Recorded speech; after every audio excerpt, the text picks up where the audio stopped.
LoveLore Library. Chapter 226.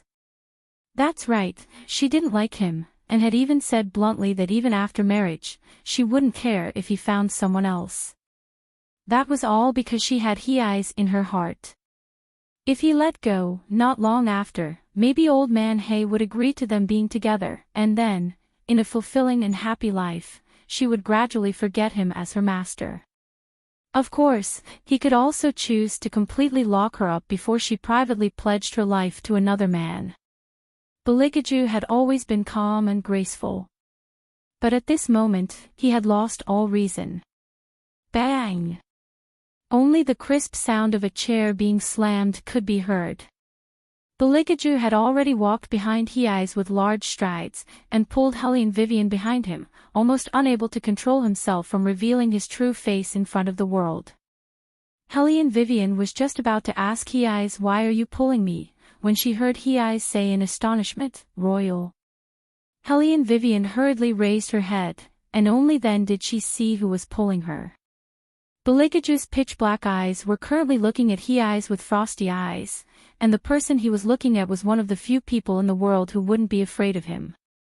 He-Eyes raised his eyebrows, and his smile was quite thick. "Your Highness also heard that our shop is going to hold an auction, and specially came to support us. He-Eyes, you go back first, I want to talk to Royal alone again." Helene Vivian wanted to send him away. After all, Royal had mentioned before that they didn't want to see her and He-Eyes involved, and she had violated this contract. Yet at this moment, He-Eyes suddenly realized something, and his finger pointed at Helene Vivian. "You didn't cry, you were just playing with me." Beligaju listened to the two people bickering, and the smile at the corner of his mouth became even colder. Without giving Helene Vivian a chance to reply, he directly imprisoned her in his arms, and pulled her to a private room at the side.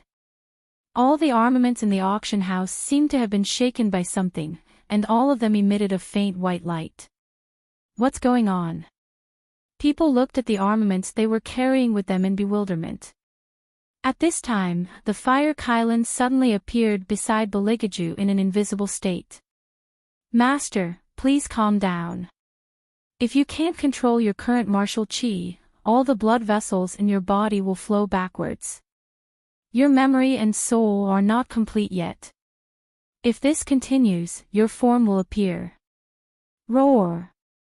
The spirit beast beside an unknown person let out a low roar, as if it had sensed an unprecedented danger. It immediately revealed its form in the auction house and began to charge around violently. When the Fire Qilin saw that it was in trouble, it hurriedly flew over and glared at the spirit beast. When it turned its head back, it was shocked. The wooden door of the private room was already cracked by Beligaju's martial chi. Helene Vivian instinctively felt that something was wrong and wanted to push him away. Seeing this, the coldness on Beligaju's face grew thicker and thicker. Caught off guard, he couldn't control the strength of his palm and threw Helene Vivian onto the soft couch. Clang! A loud sound echoed. Helene Vivian only felt dizzy and her back was unbearably painful. She arched her body and glared at him like a knife. "Beligaju, are you crazy?" Beligaju didn't speak. He didn't even move. He only stood elegantly in the dark and narrowed his cold eyes. The few spirit beasts outside seemed to have received some kind of heavy punishment. Each of them hugged their own heads and rolled back and forth on the ground, causing an uproar. When Helene Vivian propped herself up, she vomited a mouthful of blood.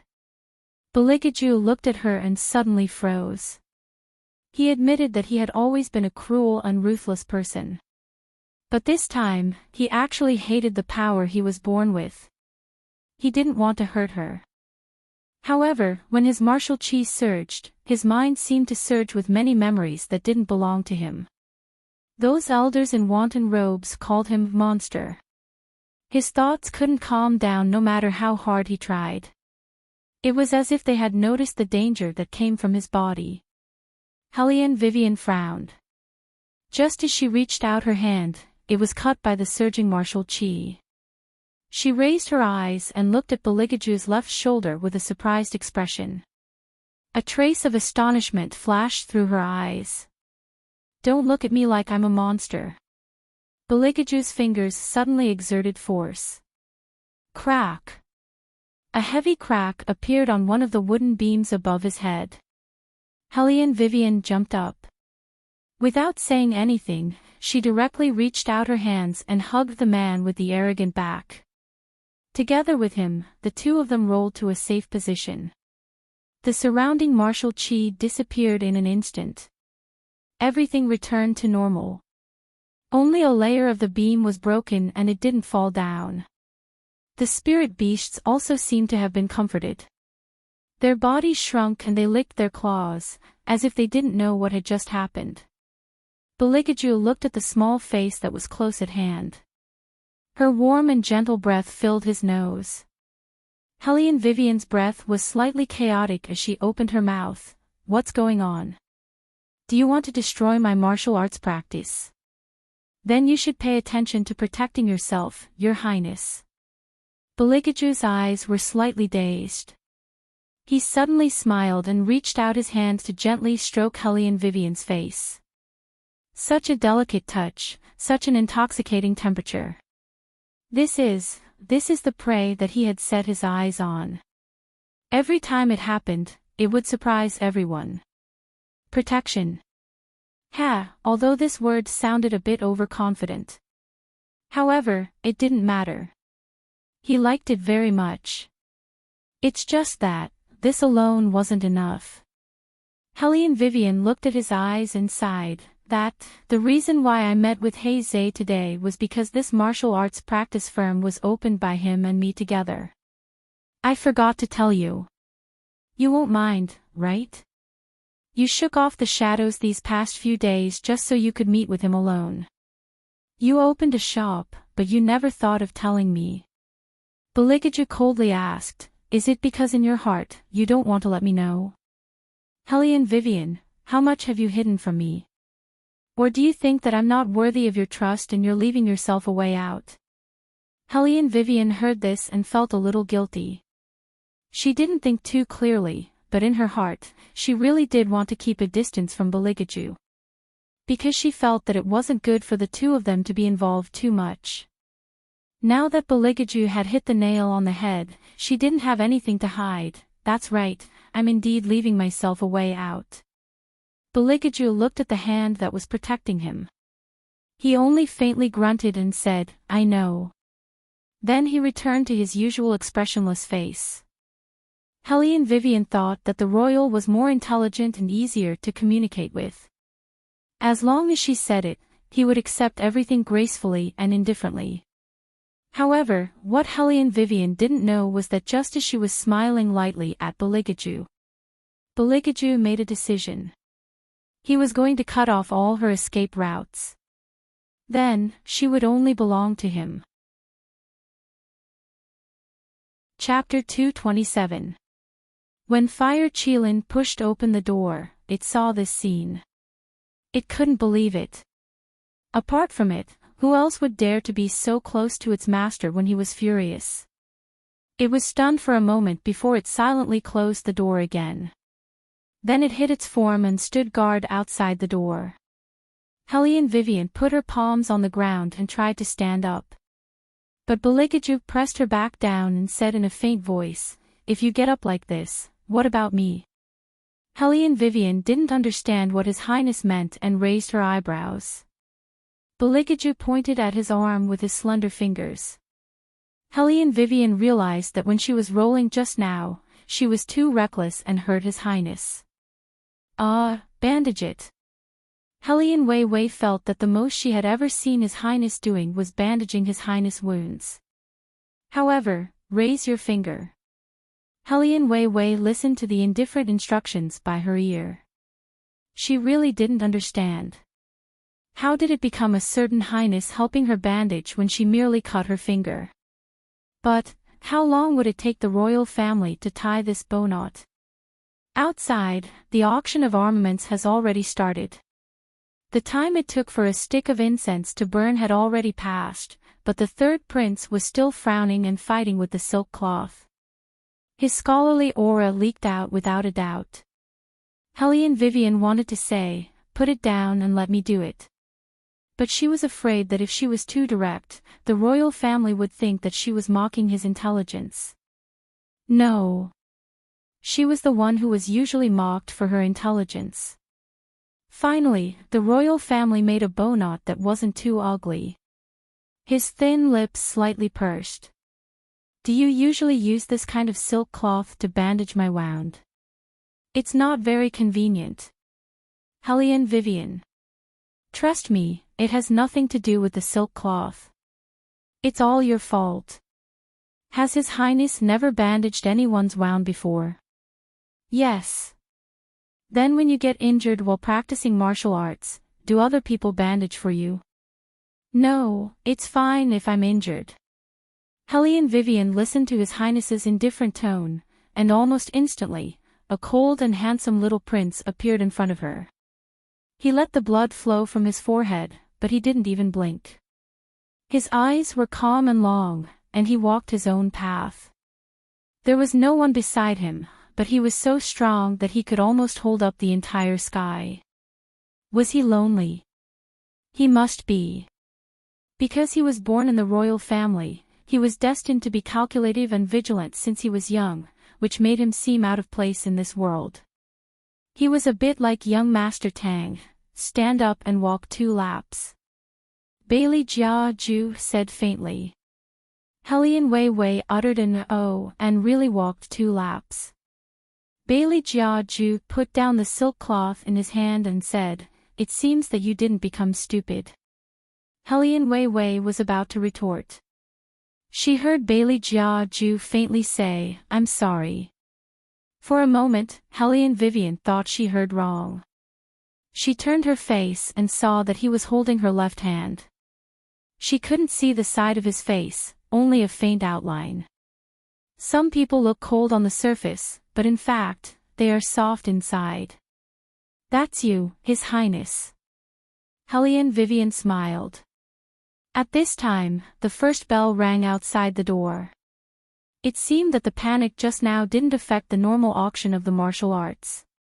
This was all thanks to Heizei's innate decision-making and management ability and Profound Heaven's well-trained hands and feet.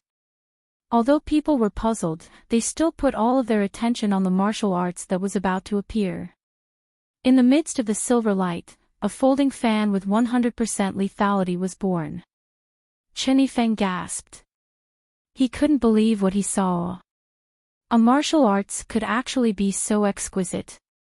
It must be very cool to hold in one's hand. Heizei also liked that martial arts very much and wanted to give it to a woman who didn't understand. Now he regretted that the old man locked him up and didn't let him see this martial arts before the auction. But it didn't matter. In any case, when the time came to auction, he would get half of the price. 500,000 taels, start now. The small hammer in the manager's hand fell. Someone immediately stretched out his hand. Good, this guest bid 50 taels. Are there any higher bids? 510,000 taels. 52 taels, are there any more? 600,000 taels. 700,000 taels. Until Heizei called out 700,000 taels, no one continued to bid. Although that martial arts was good, one still had to consider the price. The martial arts that young Master Wu Shuang personally made were at most 1 million taels.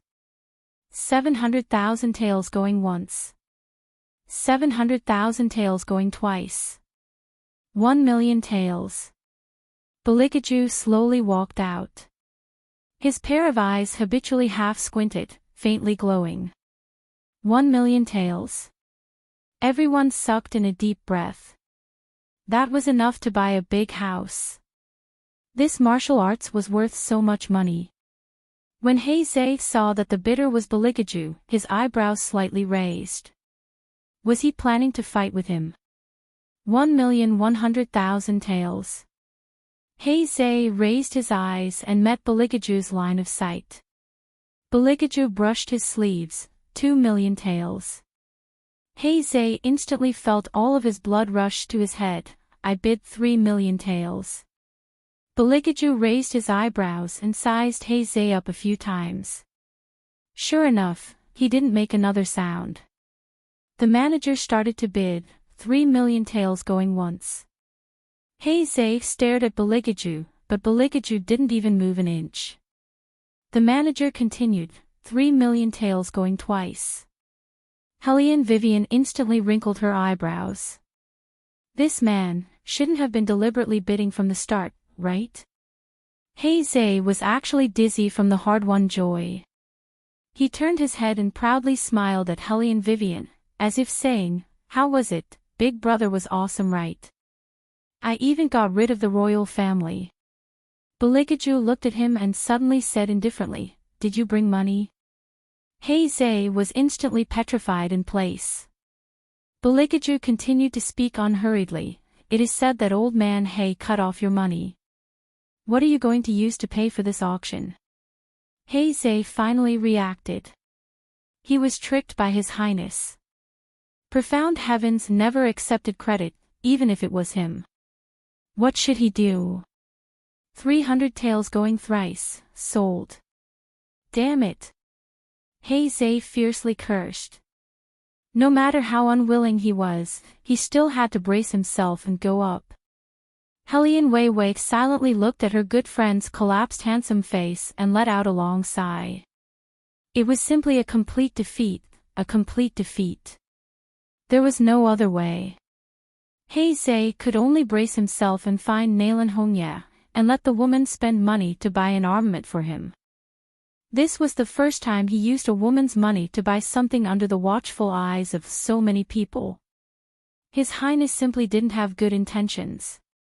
But for the next 4 armaments, Beligaju actually paid the highest price to buy them all, and gave them to Hellion Vivian. This made Heizei even more certain that His Highness deliberately tricked him just now. Only, why did he do this? Could it be because of Weiwei? Chapter 228. 5 armaments, each sold for a sky-high price that exceeded people's imagination. Everyone said that this time, Profound Heavens made a fortune. Hellion Vivian made a fortune. In this way, Profound Heavens, with its special marketing methods, successfully obtained the same treatment as a century-old shop. Just the flow of that day's seat fee alone exceeded 5,000,000 taels of silver. All the stewards counted the money until their hands went limp. Hellion Vivian smiled and drank a mouthful of tea, as if everything was within her expectations. But there was one point: why did a certain highness give her all these armaments? Hellion Vivian glanced sideways and looked at the man sitting beside her. As if knowing what she was thinking, Beligaju faintly met her gaze and said in a cold tone, "Betrothal gift. Betrothal gift. Betrothal gift." Hellion Vivian was slightly surprised. She really didn't think that she could get a betrothal gift. However, who would give armaments as a betrothal gift? What was the difference between this and a modern-day bridegroom giving a gun to the bride? Was the etiquette of the royal family so strange? Ahem, this is a bit strange as a betrothal gift. Hellion Vivian thought for a moment. On the day of the wedding, everyone else was wearing gold and silver, only she was carrying 2 armaments in one hand. People who didn't know would think that she was looking for the royal family to fight. Embarrassing. Beligaju's long eyebrows slightly wrinkled. His voice was very slow and somewhat indifferent. "Is it strange?" "Not really, the main thing is why you want to give me a betrothal gift." Hellion Vivian didn't finish her words. Beligaju elegantly interrupted her, "I know." Hellion Vivian was very satisfied. Communicating with smart people was so convenient. She reckoned that the royal family also realized that there was no need for any betrothal gift between them. Anyway, the wedding was just a formality. In 2 days, I will give you something else. Beligaju casually threw one of the armaments on the wooden table. It was as if he was saying that he would give her one tael of silver tomorrow. Something else, Hellion Vivian silently took back her words. His Highness must not be living in the same dimension as her. As for the invisible fire Qilin, it stood at the side and frowned in worry. Its master's meridians were all in chaos. It was afraid that it would have to disappear for a few more days to allow its master to recover by himself. However, during this period of time, the underlings of the 4 great clans were particularly powerful. Master. The fire Qilin's steady voice resounded in the fantasy space. What should we do next? Beligaju communicated with him using the stream of consciousness. Send all the secret guards to the Phoenix Tower. Leave a few people to guard the retired emperor. Yes. The fire Qilin lowered its eyes. For the first time, it felt worried. According to the past, its master's eyes would go blind the next morning. It hoped that nothing bad would happen then, at night, in the protector's manor. Hellion Jiaoer was so jealous that her expression changed. She didn't know the relationship between Hellion Vivian and Beligaju, because they hadn't announced it yet. However, she had only heard that her sweetheart had actually bought 4 armaments from that bitch in one go. Hellion Jiaoer's heart seemed to be blocked by something.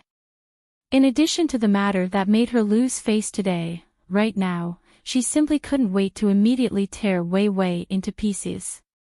Mother, are you really going to let this bitch torment you like this? Hellion Jiaoer sat in front of Su Yen Mo with red eyes. She even dares to have designs on the royal family now. Who knows when she will climb over our heads? Su Yen Mo listened and a trace of malice flashed in her eyes. I used to think that she was immature. I didn't expect that this girl's thoughts were so big. Jiaoer, don't worry. The position of the princess consort can only be yours. As for that little bastard, I have my ways. Mother, you've thought of a good idea. Hellion Jiaoer's eyes lit up. Su Yen Mo held the teacup in her hand and said in a sinister voice, since she has thoughts that she shouldn't have, then don't blame me for being ruthless. Even if she was chased out of the general's residence, I'm still her mother in name. Marriage is decided by the parents and the matchmaker. Mother has the final say on who she wants to marry. Mother, you're thinking of. Hellion Jiaoer couldn't help but stand up from the chair, her face brighter than before. Su Yen Mo patted her hand. There are still 2 days before the martial qi competition. Although it's a little rushed, it's enough to pick a suitable man for that little bastard. Mother, where do you have anyone on hand? Hellion Jiaoer bit her thin lips, afraid that it wouldn't be possible. Besides, no one is willing to marry that ugly woman. Su Yen Mo smiled. Silly girl, that was in the past. Now that she's rich, there are plenty of people who want her money. Hellion Jiaoer was stunned, then threw herself into Su Yen Mo's arms. Mother, you have a way. That young Master Huainan that someone introduced to your 3rd sister last time is not bad. Su Yen Mo was calculating in her heart. That person is handsome and has a way with this kind of ugly woman. I'll go to the Hui family later to write an invitation. Hellion Jiaoer snorted. Mother, last time you said that young Master Huainan was unreliable. Other than his face, he only knows how to eat, drink, and play. He relies on women all day long. Don't look at how he's relying on his family's money now. If someone really marries him in the future, there won't be a corpse left. You told 3rd sister not to interact with him to avoid ruining her reputation.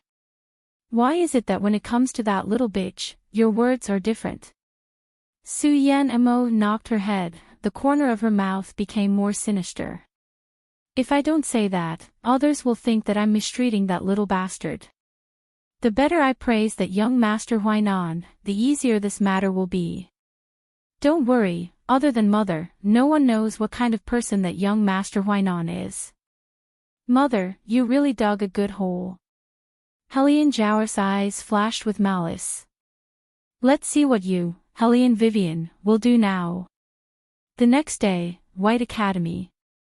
A cool breeze blew gently. At a corner of the inferior compound, Helene Vivian was making the final adjustments to her umbrella, thinking that it would come in handy during the martial chi competition. Yuan Ming was lazily floating on the branches of a tree, basking in the sun. Of course, he was in stealth mode. The sun was just right. Helene Vivian had just finished adjusting her umbrella and was about to stretch when she saw a slender and elegant figure above her head. That figure was dressed differently from usual. His eyes were covered with a piece of white cloth. His face was so perfect that it made the morning sun behind him a little pale. Helene Vivian stopped her movements and frowned at him. What happened to your eyes? Beligaju avoided the sound and leaned over to her side, his voice lazy. I've been poisoned. Poisoning can hurt the eyes. Helene Vivian raised her eyebrows. Beligaju made a sound of acknowledgement and then smiled devilishly. So, I'll have to trouble my patron to take care of me in the future. Chapter 229. Every time Helene Vivian heard the title of patron, the corner of her mouth would twitch. She didn't beat around the bush and very righteously said, if you need any help in the future, just tell me. Okay. Beligaju's thin lips curved. It was unknown what he thought of, but his face was full of bewitchment. Oh, right. Helene Vivian put down the umbrella and said, where did you go yesterday? I looked for you for a long time, wanting you to go with me to see the armament auction. Bailey Jia Ju paused and unhurriedly asked in reply. Armament auction? What armament auction? Shadow, who was standing beside him, coughed heavily twice. Your Highness, that's enough. It's clearly the armament auction that you participated in yesterday. Did you forget? You even got a pile of armaments as betrothal gifts for the Princess Consort, but the Princess Consort disdained them. Beligaju faintly glanced at him. Shadow immediately straightened his body, expressionless.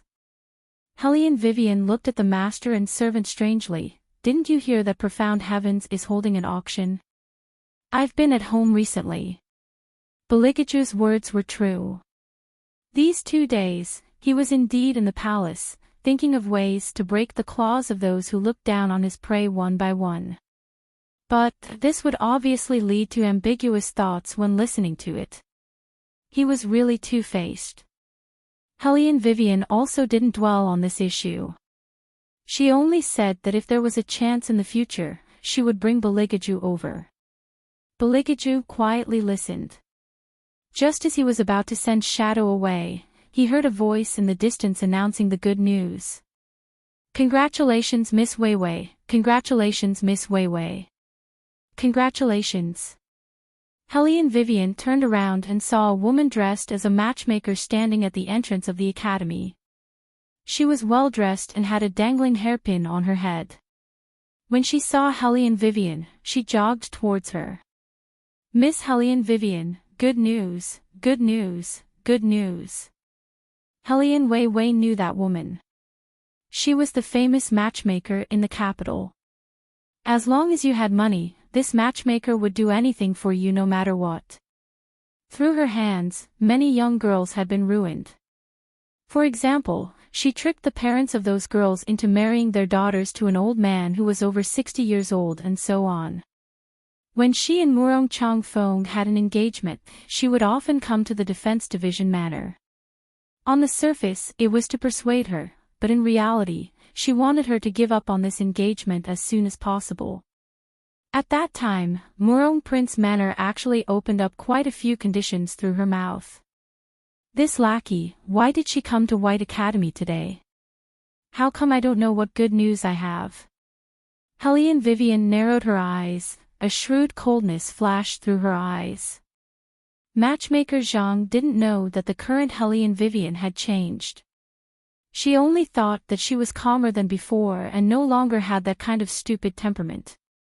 She smiled and said, "This is a good news, ah. I just received the news, how would Miss Weiwei know? But, it doesn't matter. Today, I specially came to tell Miss Weiwei the good news. In a while, the main character will arrive." Hearing that, Hellion Vivian sneered. "There's no need for the main character to arrive. Your arrival has already made me sick. I don't want to do anything today. You better go back to where you came from. Miss Weiwei, look at what you're saying. That matchmaker was worthy of being called a black-hearted person." Even after being told off like that by Hellion Vivian, she could still smile without any change in her expression. Only the corners of her mouth stiffened for a moment, then warmed up again. "I know Miss Weiwei is blaming me for speaking nonsense in front of you before, but I'm also sincerely thinking for your good. Murong Prince Manor's entrance is too difficult to enter. What if Miss Weiwei enters and gets bullied?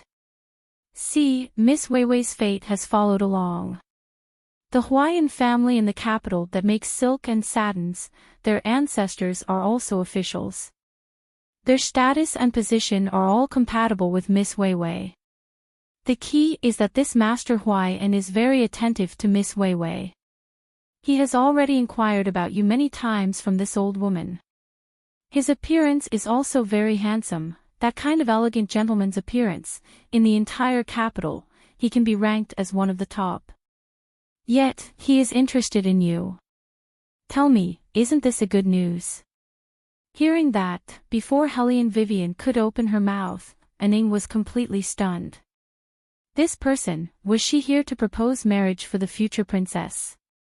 He paused, raised his eyes and looked at Bailey Jiaju, only to see that his master's handsome face didn't have any expression, especially after the gauze covered his eyes.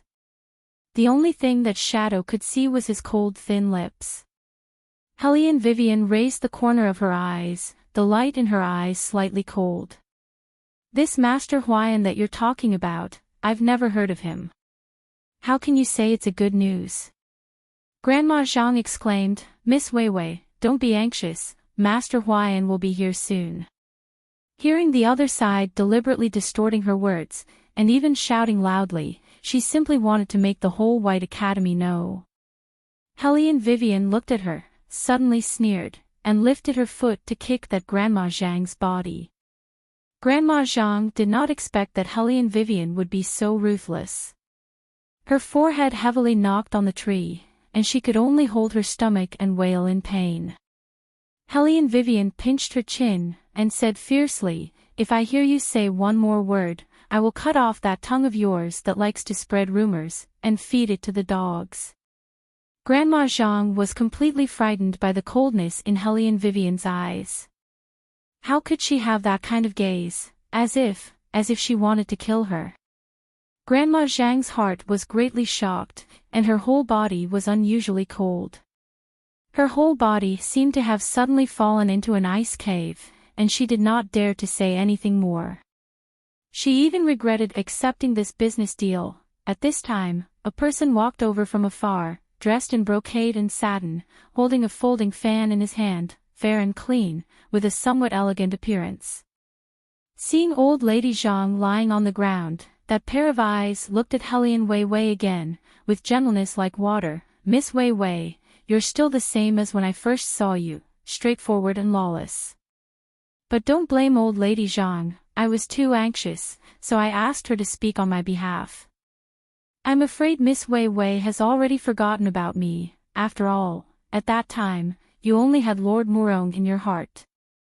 After that, that person seemed to be hurt and sighed deeply. At this time, there were many students surrounding them. Looking at this scene, there was no one who was not moved by this man's words. After all, whether it was Hellion Vivian or these students, they were only in their teens, the first awakening of love, and there were always some fantasies about the love mentioned in the book. In addition, in ancient times, there were not many who dared to speak frankly about love, so the other party only said a few words, and poked their young girl heart. That man looked at the surrounding people who were looking at him, and knew that his words had an effect. He was the best at dealing with these girls, not to mention the love-struck Hellion Vivian. Chapter 230. This woman was the object of their collective ridicule. Every time she saw young Master Murong, she couldn't even take her eyes off him. Unfortunately, she had such a horrible appearance. If he didn't know that she was now rich and had become the boss of Profound Heaven, he wouldn't even want to look at her ugly face. Presumably, after hearing what he said, she would definitely be overjoyed and agree to this marriage. His trick had deceived a lot of people. Even the real third miss of the general's residence had been hooked up by him, not to mention the leftover woman who had been driven out. Thinking of this, the man's smile became even wider. Yet he didn't know that within Wei Wei's youthful appearance, there wasn't a hazy young girl, but rather a queen of arms who specialized in dealing with all kinds of big venues. Hua An's trick of seducing people was simply not enough for Hellion Vivian. Since you know that I don't even recognize you, then why don't you hurry up and get lost? Hellion Vivian narrowed her eyes, like a cat that was about to stretch out its claws. Hua An's face stiffened. He didn't expect to get such an answer. This was simply like slapping his face in front of everyone. Since this trick of being gentle like water didn't work, Hua An simply sneered, "You want me to get lost?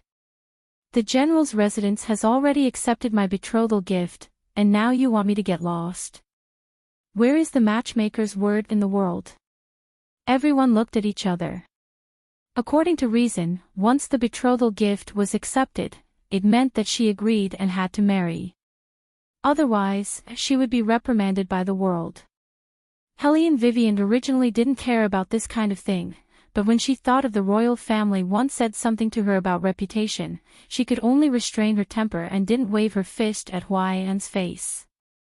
Carefully thinking about it, this marriage proposal came too suddenly. She had just announced her identity, and there was this kind of shameless man who came up and said that he had already given her betrothal gift. No matter how she looked at it, there was someone who deliberately wanted to marry her off. As for this young Master Hua An in front of her, she reckoned that he was a scumbag with a golden exterior and rotten interior. If she married over, not only would he not treat her well, he might have other ideas about her. And the person who arranged all this had already accepted the betrothal gift early, just so that she wouldn't have the chance to refuse. What a vicious mind. Hellion Vivian's gaze turned cold as she swept a glance at the accessories on young Master Hua An's waist. The corner of her mouth curled up. "The betrothal gift you mentioned, I haven't even seen it. Go find whoever received it. You want to go back on your word?" Hua An took a step forward. "Now my betrothal gifts are still in the general's residence. Madame Su has already arranged them for you, waiting for you to get married. Wei Wei, why are you so stubborn and unwilling to believe that I will treat you well?" Hua An was smart and knew how to be firm first and then soft. This way, it wouldn't sound too harsh in the ears of others. They would only think that Hellion Vivian used the betrothal gift and didn't admit it. It wouldn't be a big deal if he had only accepted her, but he had already arranged everything properly. It was equivalent to accepting this marriage. No matter what he said, it would be Hellion Vivian's fault. Hellion Vivian sneered, "Since Mrs. Su is the one who received and arranged the gifts, why don't you marry her?" "Hellion Vivian, you. Hua An was so angry that he almost couldn't maintain his demeanor. Finally, he took a deep breath. "How can you say such things? It's too disappointing." Hearing this, everyone also shook their heads. They thought that even if this Hellion Vivian was promising, she was also vicious. Her stepmother was so good to her and even arranged her marriage for her. Not only did she not know how to be grateful, but she also didn't know what was good for her. At this time, Hellion Jiaoer and Hellion Mei also came. Hellion Jiaoer saw Grandma Zhang, who was kicked to the ground by Hellion Vivian, and exclaimed, "What's going on? Grandma Zhang, didn't you come to propose marriage for young Master Hua An?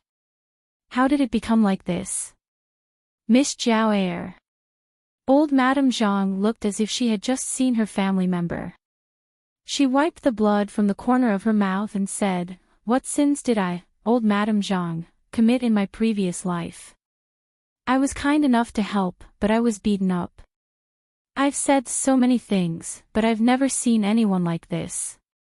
Old Madame Zhang originally wanted to call her a little slut, but when she met Helian Weiwei's eyes, her whole body shivered. She abruptly changed her words and called out, "Eldest Miss Helian, it's so hard to talk to her." Helian Zhao Air was like a fairy. She wiped old Madame Zhang's face with a handkerchief pitifully. Then, she turned to Helian Weiwei and said, "Eldest sister, old Madame Zhang has good intentions. How can you treat her like this? Mother has been looking for a marriage for you. It's fine if you don't care about it, but you also made everyone so embarrassed." Kind. Helian Vivian's mouth hooked up, kind enough to introduce a man who is flirting with third sister to me. What kind of thoughts does she have? If people don't know, they would think that I, Helian Vivian, am a love-struck fool who wants to steal my sister's man. I'm not like you, unable to lay hands on my sister's man. Helian Vivian's words slapped three people's faces at the same time. Everyone knew that Helian Zhao didn't want to mention that she did have the intention to steal Helian Vivian's marriage, but because of the royal family's consort selection, she immediately withdrew. The fishy nature of this matter couldn't stand up to scrutiny. And because Helian Mei had a guilty conscience, she shouted loudly, "Who are you saying is hooking up with who? Helian Vivian, I'm warning you, don't make slanderous accusations." Slanderous accusations. Helian Vivian suddenly moved her feet and brushed past Huayan. She opened her left hand, and there was a well-made purse in her palm. "Third sister, your name is written on this." "Why is it hanging on this man?" Helian Mei's face changed. Even Helian Zhao Air didn't know that there would be such a matter. Turning her head, she looked towards Helian Mei and clenched her teeth. This person was unable to accomplish anything, but good at spoiling things. She actually made such a big mistake. An unmarried woman's purse was hanging on a man's body. This matter didn't need to be said, everyone knew what was going on. They all looked at Helian Mei and Huayan's face didn't look good, and he reached out to take the purse in Helian Vivian's hand. Unexpectedly, Helian Weiwei just shook her head and grabbed his arm. With a beautiful back swing, she threw Huayan to the ground. Then, she handsomely pinched Huayan's throat with her fingers and said in a cold voice, "How dare you say that you like me and want to marry me? Do you really think that I, Helian Vivian, am a fool? It's obviously profitable. Tell me, who gave you the idea, and what about those betrothal gifts?" Chapter 231. Huayan gritted his teeth and didn't speak. Helian Vivian smiled coldly and put more strength into her hand. "You still don't want to talk?" Huayan endured the pain and denied, "I don't understand what you are talking about." "Helian Vivian, why do you have to be so vicious? You always misinterpret others." Helian Vivian narrowed her eyes and didn't do anything. "Let me do it." Beligaju, who was standing on the side, opened his mouth with a faint smile on his thin lips. "How can you be so rude to a guest?" Helian Vivian paused and raised her eyebrows at Beligaju. "This brother is more reasonable." Huayan thought he was saved and was about to stand up. However, the man whose eyes were covered by the white cloth slowly took off the white gloves on his hands and directly grabbed his dislocated arm. Creak. It made things worse. It was more painful than dislocating a person's arm. Huayan was in so much pain that he was about to faint. Beligaju hit his acupoints so that he wouldn't faint even if he was in extreme pain. To put it simply, it made people feel this bone-piercing pain at all times. Then, he continued to pinch Huayan's other arm unhurriedly. He curved his thin lips in self-reproach and said in distress, "Oh, I seem to have grabbed the wrong arm. This one is good." Creak. As soon as his voice fell, Hwai-An's body stiffened. Hwai-An's entire body arched, and the cold sweat on his forehead instantly slid down. "Ah! Does it hurt now?" Beligaju moved his fingers with a faint smile.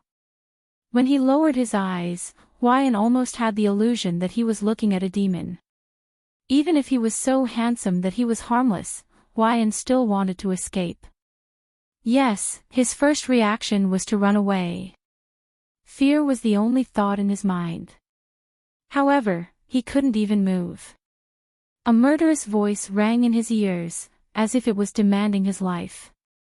"Then you still dare to come and propose marriage?" Creak. Another crisp sound rang out.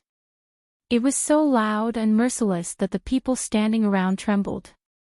Hwai-An cried. "What happened to not being rough? Which subordinate did you use as a betrothal gift?" Beligaju picked him up with one hand and looked at Hwai-An mockingly. The cloth was wrapped around his eyes, giving people a sense of sanctity. Hwai-An stammered, left hand, oh." He watched as Beligaju lifted his foot and was about to step on his left hand. Hwai-An immediately changed his words. He curled up on the ground and begged for mercy. "No, I have never given any betrothal gifts. This was all Madame Sue's idea." As he spoke, he retreated backwards. His face was covered in tears and snot, and he no longer had the flirtatious appearance from before. Hellion Vivian frowned in disgust and reached out to grab his collar. "You'd better make it clear, otherwise, I'll say it. Hwai-An was afraid that Beligaju would lay hands on him again. He said with tears in his eyes, "It was Madame Sue who found me. I didn't want to at first, but she said that as long as I married you, I could get half of Profound Heaven's industry. Then I was moved." Hearing this, everyone knew what was going on. They looked at Hwai-An with eyes full of shock. "Half of Profound Heaven's industry? You deserve it." Hellion Vivian sneered. "What's the matter with that purse?" Hwai-An glanced at Hellion May. Hellion May was anxious and wanted to walk over. Unfortunately, Shadow happened to be blocking in front of her. She could only hold on to her two arms, and like a shrew, roared, "Hellion Wei." Hellion Vivian was unmoved. She coldly and arrogantly squeezed Hwai-An's arm and said, "Say it. May and I have privately pledged to be together for life, but Madame Sue didn't agree, so May gave her purse to me and asked me to wait for her." As soon as Hwai-An's words came out, Hellion May only had one thought in her mind, and that was she was finished. "In other words, Su Yen Mo knows that you two have feelings for each other, but she asked you to propose marriage to me for Profound Heaven's industry in my hands? What a shameless method."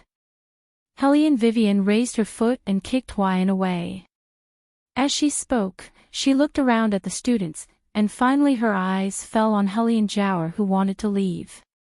"What's wrong, second sister? You want to leave now that your trick has been exposed?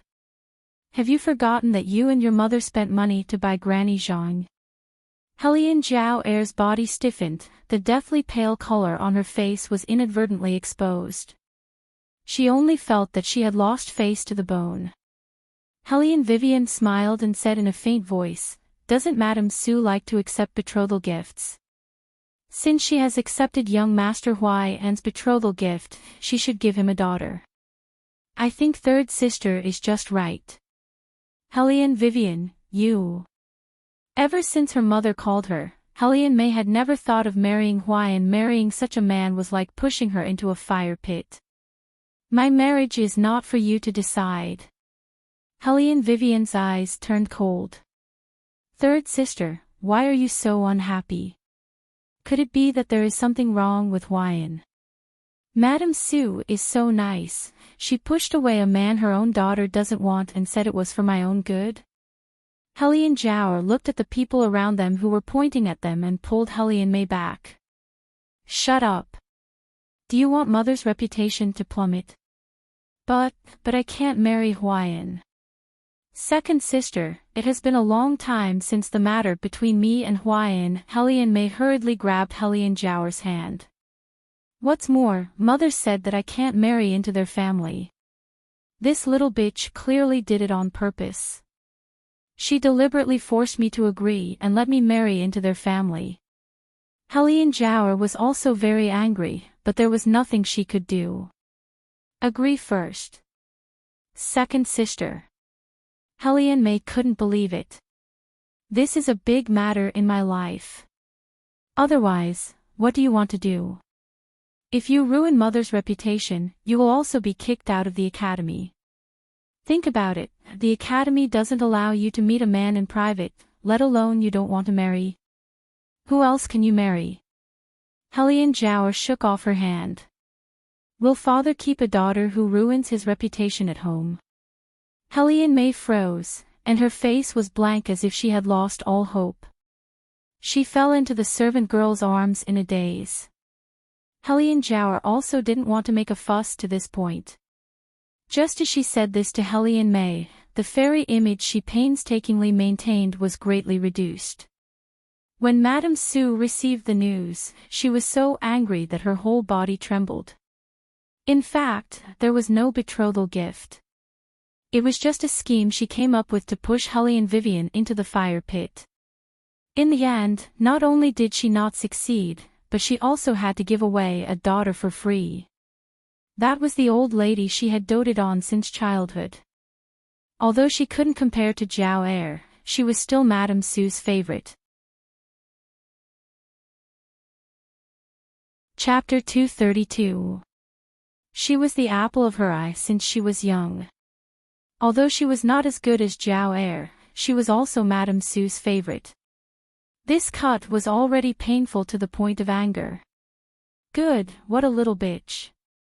Madame Su's eyes were murderous, listening to Hellion Mei's crying, her heart was even more angry and painful. If it wasn't for the fact that they were in the White Academy, she could still deny it. However, so many people were listening. If she did not marry her mother over, she would be pointed at behind her back and scolded to death by the people in the capital. There was no other way, Madame Su could only try to comfort Hellion Mei and help her with the dowry. However, how could Madame Su take this lying down? She carefully raised these two girls, which one of them was not the best in the capital. In the future, at least they could marry into a noble family, but now they were only concubines of a businessman. The Huai family looked good on the surface, but in fact, they had lost all their money, and when they married, they had to subsidize them from time to time. Su Yanmo's heart hurt more than if someone killed her, it made her feel worse. You go write a letter to the Prime Minister. Su Yanmo sneered, that brat Hellion Wei Wei won't be able to use it. Jiao Er's blood is enough and the fusion rate is also very good. If we keep that bastard, it will only become a disaster. Yes. The woman dressed as a mammy retreated. Su Yanmo looked at the teacup in her hand and used a lot of force. Little bastard, your death date is coming soon. Those people, they are all Gold Peak. At dusk, Yuan Xiaoming chewed on the grass in his mouth and said casually, "Woman, your method is really ruthless, killing without blood. The pain they added to my body, how can it be exchanged with a simple death?" Wei Wei put down the armament in her hand. Don't forget, the reason why I was able to raise you was precisely because of this heart of poison. Yuan Xiaoming smiled evilly, then what are you going to do next? Now it's almost time to start to seize power, right? After the martial qi test, the people in the family will choose a new family head. Hellion Vivian twirled the silver in her hand. If I become the third princess consort and win the martial qi test, no matter how many people rely on me, they can only shut up. Yuan Xiaoming's thin lips slightly hooked, so this is your idea. It's also because they thought that you couldn't go back after being expelled from the family, but they didn't know that you had already obtained the qualifications to participate in the martial chi competition in the guise of a beggar. This also means that you have automatically returned to the Hellion family's genealogy. The reason why Su Yen Mo is so arrogant is because she is backed by the Su family. I've always felt that there's a pair of invisible hands behind the Su family controlling everything.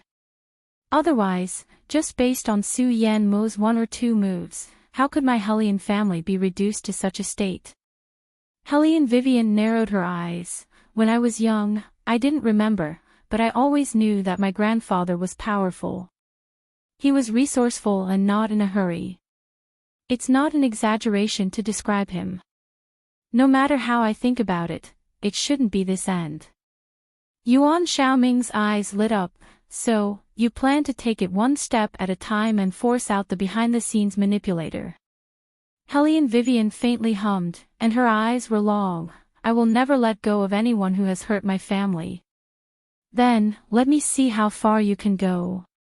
Yuan Ming's silver pupils were half-hooked, showing his bloodthirsty demonic nature. That night, the Huai family welcomed a distinguished guest. The royal family with a silver mask said that they were going to give a big gift to the Huai family. The Huai family felt that this was a blessing in disguise and quickly came out to greet them. Who knew that they would receive a pair of scissors from eunuch Sunday? The royal family's original words were, in order to make your son more obedient, cut off his superfluous things, so that he won't go out in the future to indulge in wine and women, and let the Hellion third miss down. Huayan was so scared that his face changed. He screamed in horror and rolled on the ground. The royal family just looked at him indifferently. When they passed by, they only left a few cold words. Is her betrothal gift something you can give? Unfortunately, Huayan didn't hear this sentence clearly, so when he became half-disabled, he didn't know how he had offended the royal family. As for Hellion Mei, who had originally already calmed down and was preparing to marry, after hearing this news, her entire person was stupefied. How was this good for her? It was clear that she was going to be a widow after marrying. An immoral man, she married, but the royal family's words were so beautiful that they didn't even have room to struggle. Su Yan Mo, who had planned it all out, sat on the wooden chair in a daze. The maid hurried in and said that the elixir shop that she had invested a lot of money in recently was found to be problematic and had been sealed by the Ministry of Official Personnel Affairs.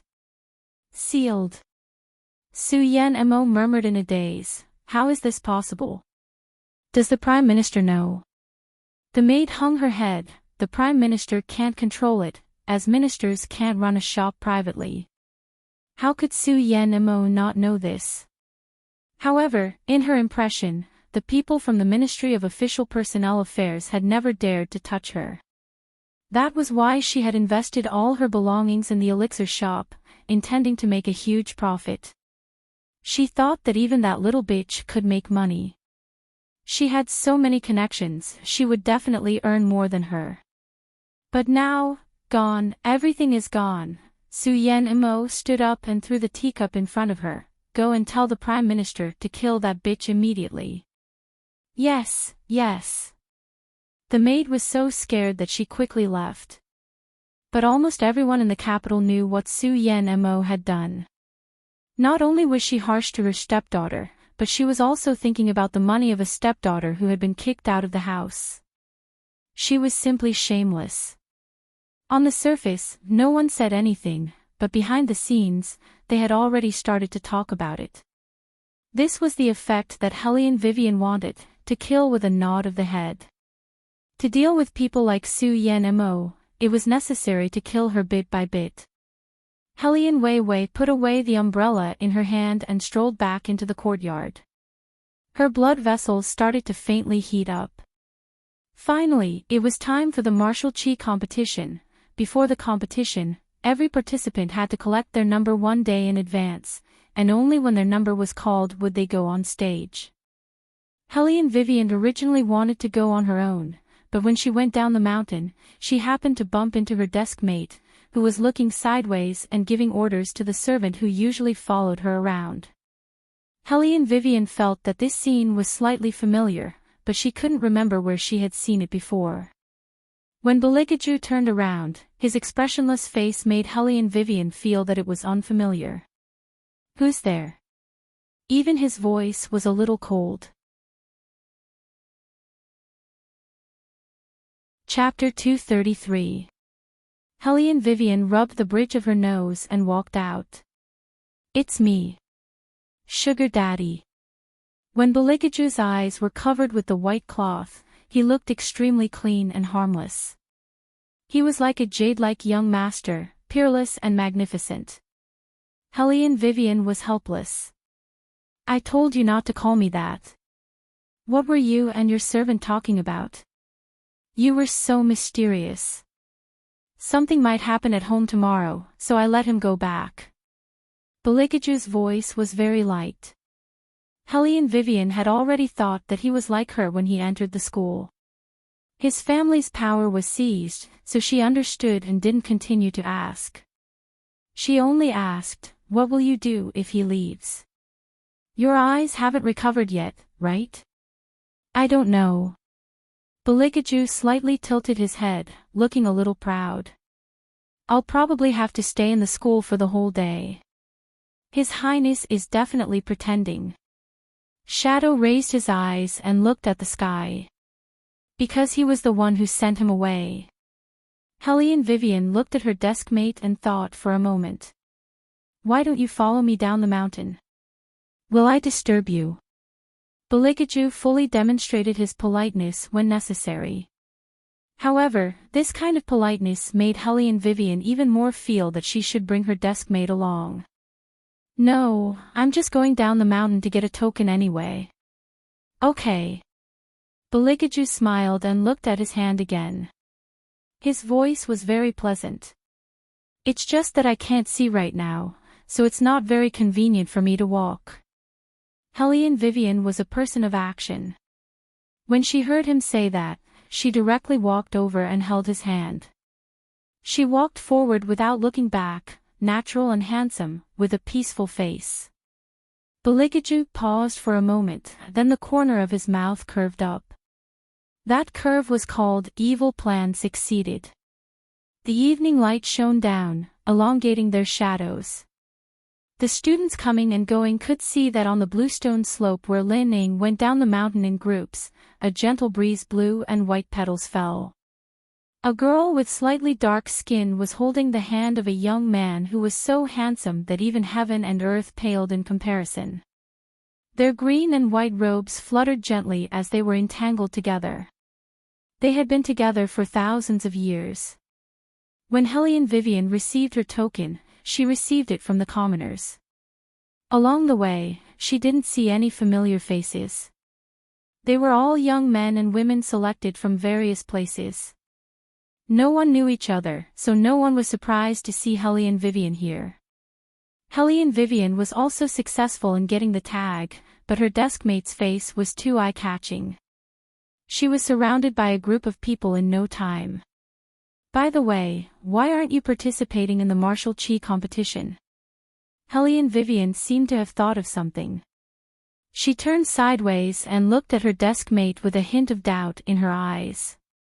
Beligaju thought for a moment and looked very serious. "My eyes are injured. I can't participate in the competition." If Helene Vivian knew his identity, she would definitely know that he was lying. But now Helene Vivian only thought that he wanted to become famous in the martial chi competition, just like her. She didn't expect that he would be so unlucky as to hurt his eyes. At that moment, she could only feel deep sympathy. She didn't say anything and continued to walk forward holding his hand. However, she didn't notice that Beligaju was slightly scheming. He knew that the prey he had set his eyes on had a fatal weakness. A stubborn and playful fox. Her claws were hard, but the pads were too soft. As long as you mastered the right method, you could play with them in the palm of your hand. She was the same. The night was getting darker. When the two of them walked back, there weren't many people on the mountain road. Hellion Vivian hummed a song. Her voice was clear and the lines were deep. It was very pleasant to hear. You know, I always think about the unhappy 15-year-old you. How I want to hold the crying you in my arms. Not sure of my shape, whether I can move or not, colliding with the world. Those wounds, I finally healed one by one for you. One day, I will grow old. I hope you will be satisfied. I didn't let down that 15-year-old, rarely seen, Bailey Jiaju restrained that icy coldness of his. He tilted his head to the side and listened quietly. A ray of light flashed through those pair of deep eyes hidden under the white cloth. It was because he couldn't see that he was able to listen carefully. He had never heard such lyrics and music before. Even the musicians in the palace or other countries didn't know how to sing. Then, Hellion Vivian, where did you learn these things? It seemed that the prey he had set his eyes on had more secrets than he thought. Beligaju clenched his left hand. What's wrong? Hellion Vivian looked back and raised her eyebrows. Bailey Jiaju replied slowly, it's nothing. You sing very well. Hellion Vivian paused and smiled. I just hummed a few lines. How can it be considered a song? I heard it sung by others and thought it sounded good. Maintaining vigilance at all times, this was Hellion Wei. If it was someone else, they might be fooled by her words. However, she didn't know that the person standing in front of her was very scheming and ruthless. How could he be fooled with just a few words? Is that so? Bailey Jiaju curved his thin lips meaningfully. Hellion Vivian wanted to say something. All of a sudden, her ears moved. She nimbly extended her hand and pulled Bailey Jiaju. At the same time, the umbrella in her other hand had already opened. In a flash, the concealed weapons fell one after another. Hellion Vivian felt an unprecedented sense of oppression. She wanted to mobilize all the martial qi to summon Yuan Xiaoming, but found that there was a ghostly figure behind her. Be careful. Beligaju reached out to block. Without martial qi, his arm was scratched with a thick blood mark. Ha ha ha ha, gloomy laughter sounded from the night, like the terrible hoarseness of a snake slipping through the grass, accompanied by the cry of an owl from time to time, which made people feel creepy from the bottom of their hearts in the dark night. Hellion Vivian leaned to one side. Because she was holding someone in her hand, she couldn't launch her martial qi at all. This was her only weakness at present. When operating the wind, she had to be alone. But now, this weakness had become her fatal wound. Such a girl and a boy are not worthy of our help. Among the swaying shadows of the trees, a person with sallow skin and slightly green cheeks appeared in midair. Even though his face wasn't very ugly, but that pair of eyes carried a gloomy aura that made people feel extremely uncomfortable. Especially the pointed fingers that were exposed under his black robe, even more so made Wei Wei's willowy eyebrows wrinkle heavily.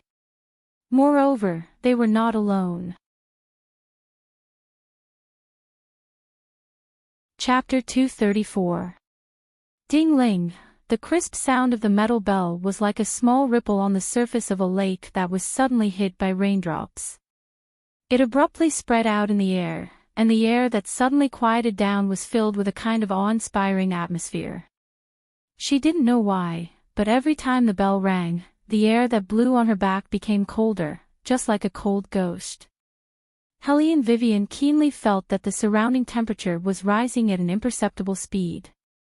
Another person wearing a black robe walked over from afar. His face was covered by a cloak, and it was impossible to see his face clearly. However, the scepter in his hand was very special. On top of the scepter, there was a bright red eye. She didn't know what kind of animal it was. Wherever he went, the temperature was as hot as magma, making people unable to get close. Hellion Vivian narrowed her eyes. It was actually a peak gold rank.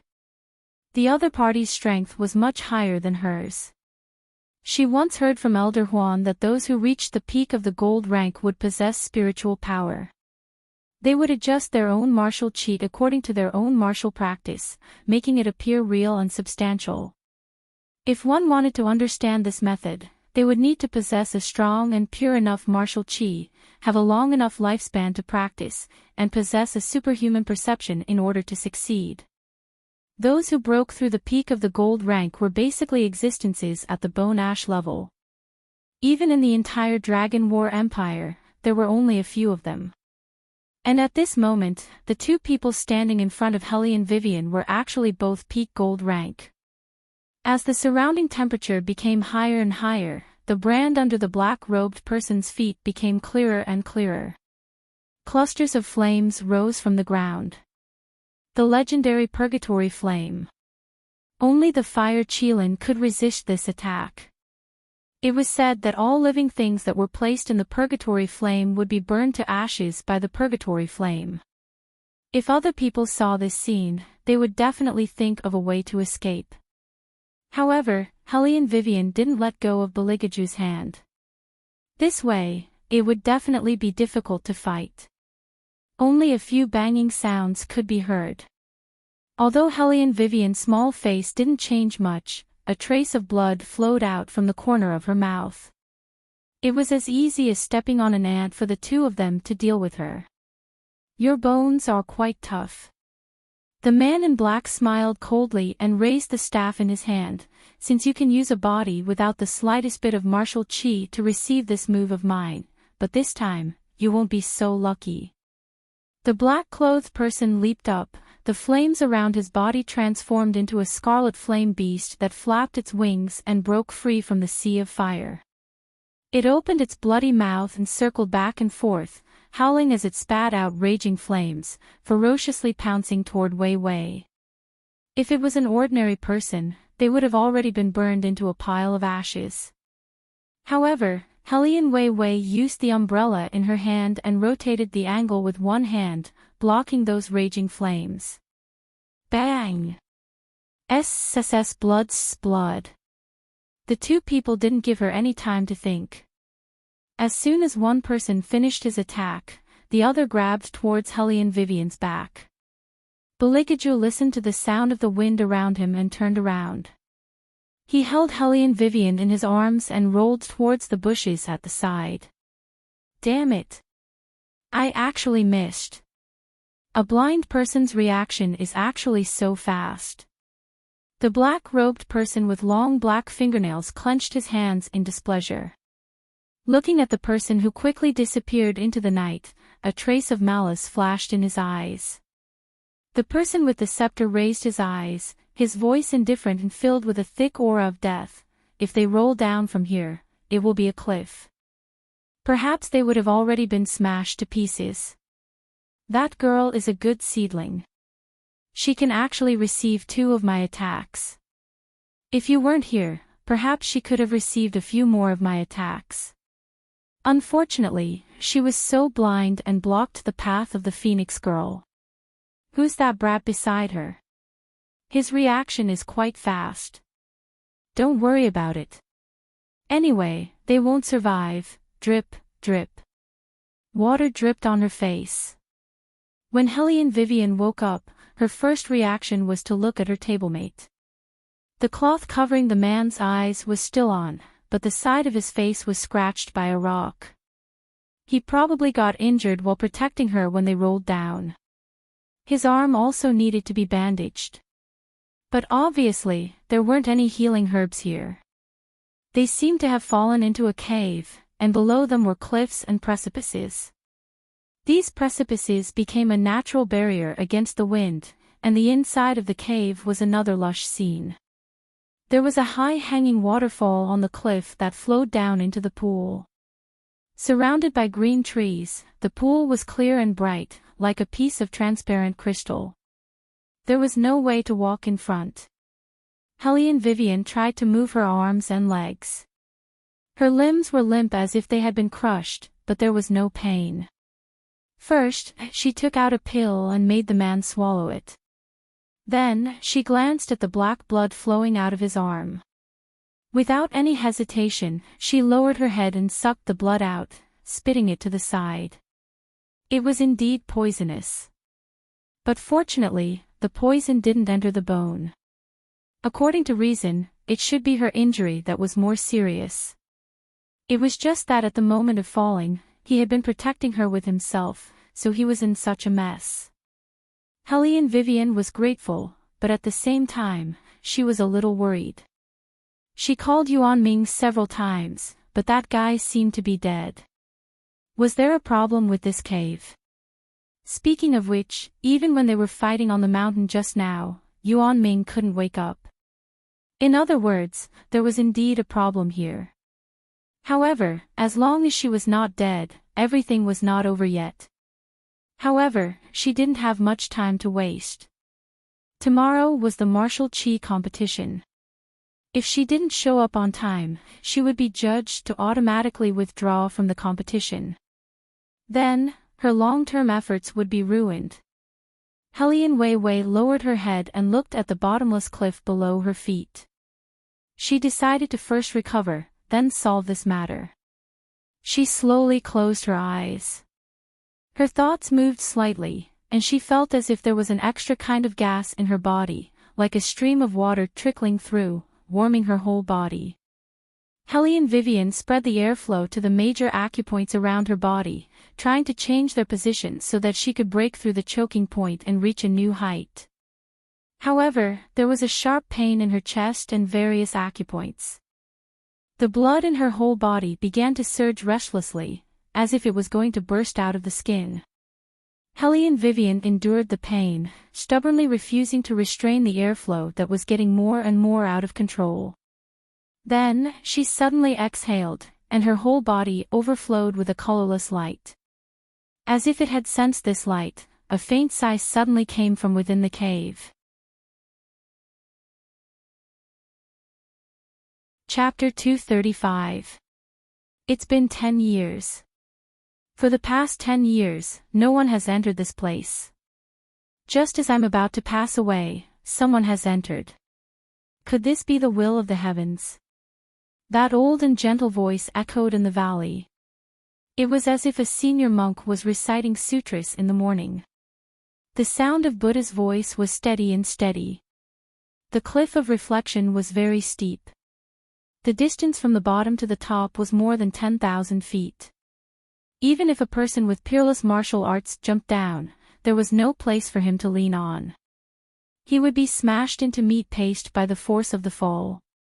Furthermore, this place was surrounded by mountains. The terrain was extremely dangerous. No one had ever reached the bottom of the cliff. Then why was there someone in this cave? Helene Vivian raised her eyebrows. Her pair of phoenix eyes turned sharp. Let's go in. A slightly cold voice sounded from the side of her ear. Only then did Helene Weiwei discover that her desk mate had already woken up.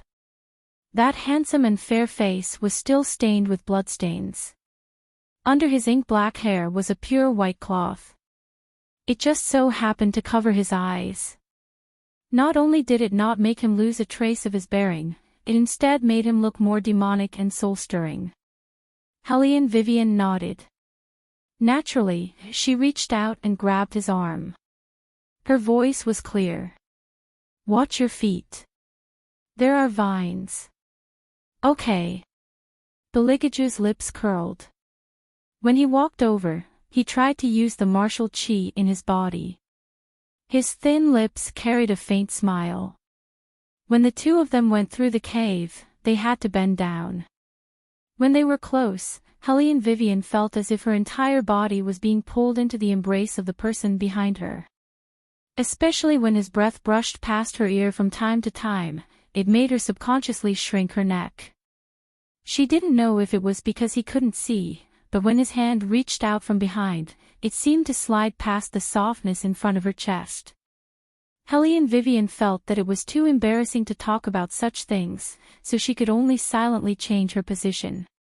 She directly held his finger, went around the surrounding vines, and pushed aside the weeds. She saw an old man in a kasaya sitting in the middle of the cave with his head slightly lowered. If he hadn't been talking just now, it would have been very easy for others to mistake him for a corpse. Especially at this time, his hair had already grown to his waist, and his white hair covered his eyes. So there are two people? Hellion Vivian didn't ask him how he found out that they were two people. After all, anyone who could live in this place for so many years without dying of old age must have something special about them. Why aren't you talking? The old man tilted his head, his white hair fluttering in the wind. Hellion Vivian raised her eyebrows. I just fell. I'm still adapting. The old man was taken aback before he suddenly laughed. This is the first time this penniless monk has seen such an open-minded person. Young lady, one of you is injured. The smell of blood is a little too strong. Hellion Vivian glanced at Beligaju's arm. Yes, it's a minor injury. When she was outside, she was used to speaking half-truths. The old man didn't mind and only said, Young lady, I want you to do this penniless monk a favor. Beligaju frowned and didn't say anything. Hellion Vivian laughed. That depends on what kind of favor it is. The old man's laughter became deeper. Young lady, you are really interesting. Since you feel that this penniless monk is in danger, why don't you just help this penniless monk? Why do you need to see what kind of favor it is? When interacting with others, one should be vigilant. It's to protect oneself. But if it's within one's capabilities, one should help as much as possible. Hellion Vivian's words were indifferent, but it was her way of doing things. The old man was surprised by Hellion Vivian's intelligence and didn't take it to heart. A hint of admiration appeared in his eyes. If it's you, you should deliver this penniless monk's message. Message? What message? Hellion Vivian raised her eyebrows. Master, what you want me to do is to help you deliver a message. But the problem is that we can't even protect ourselves.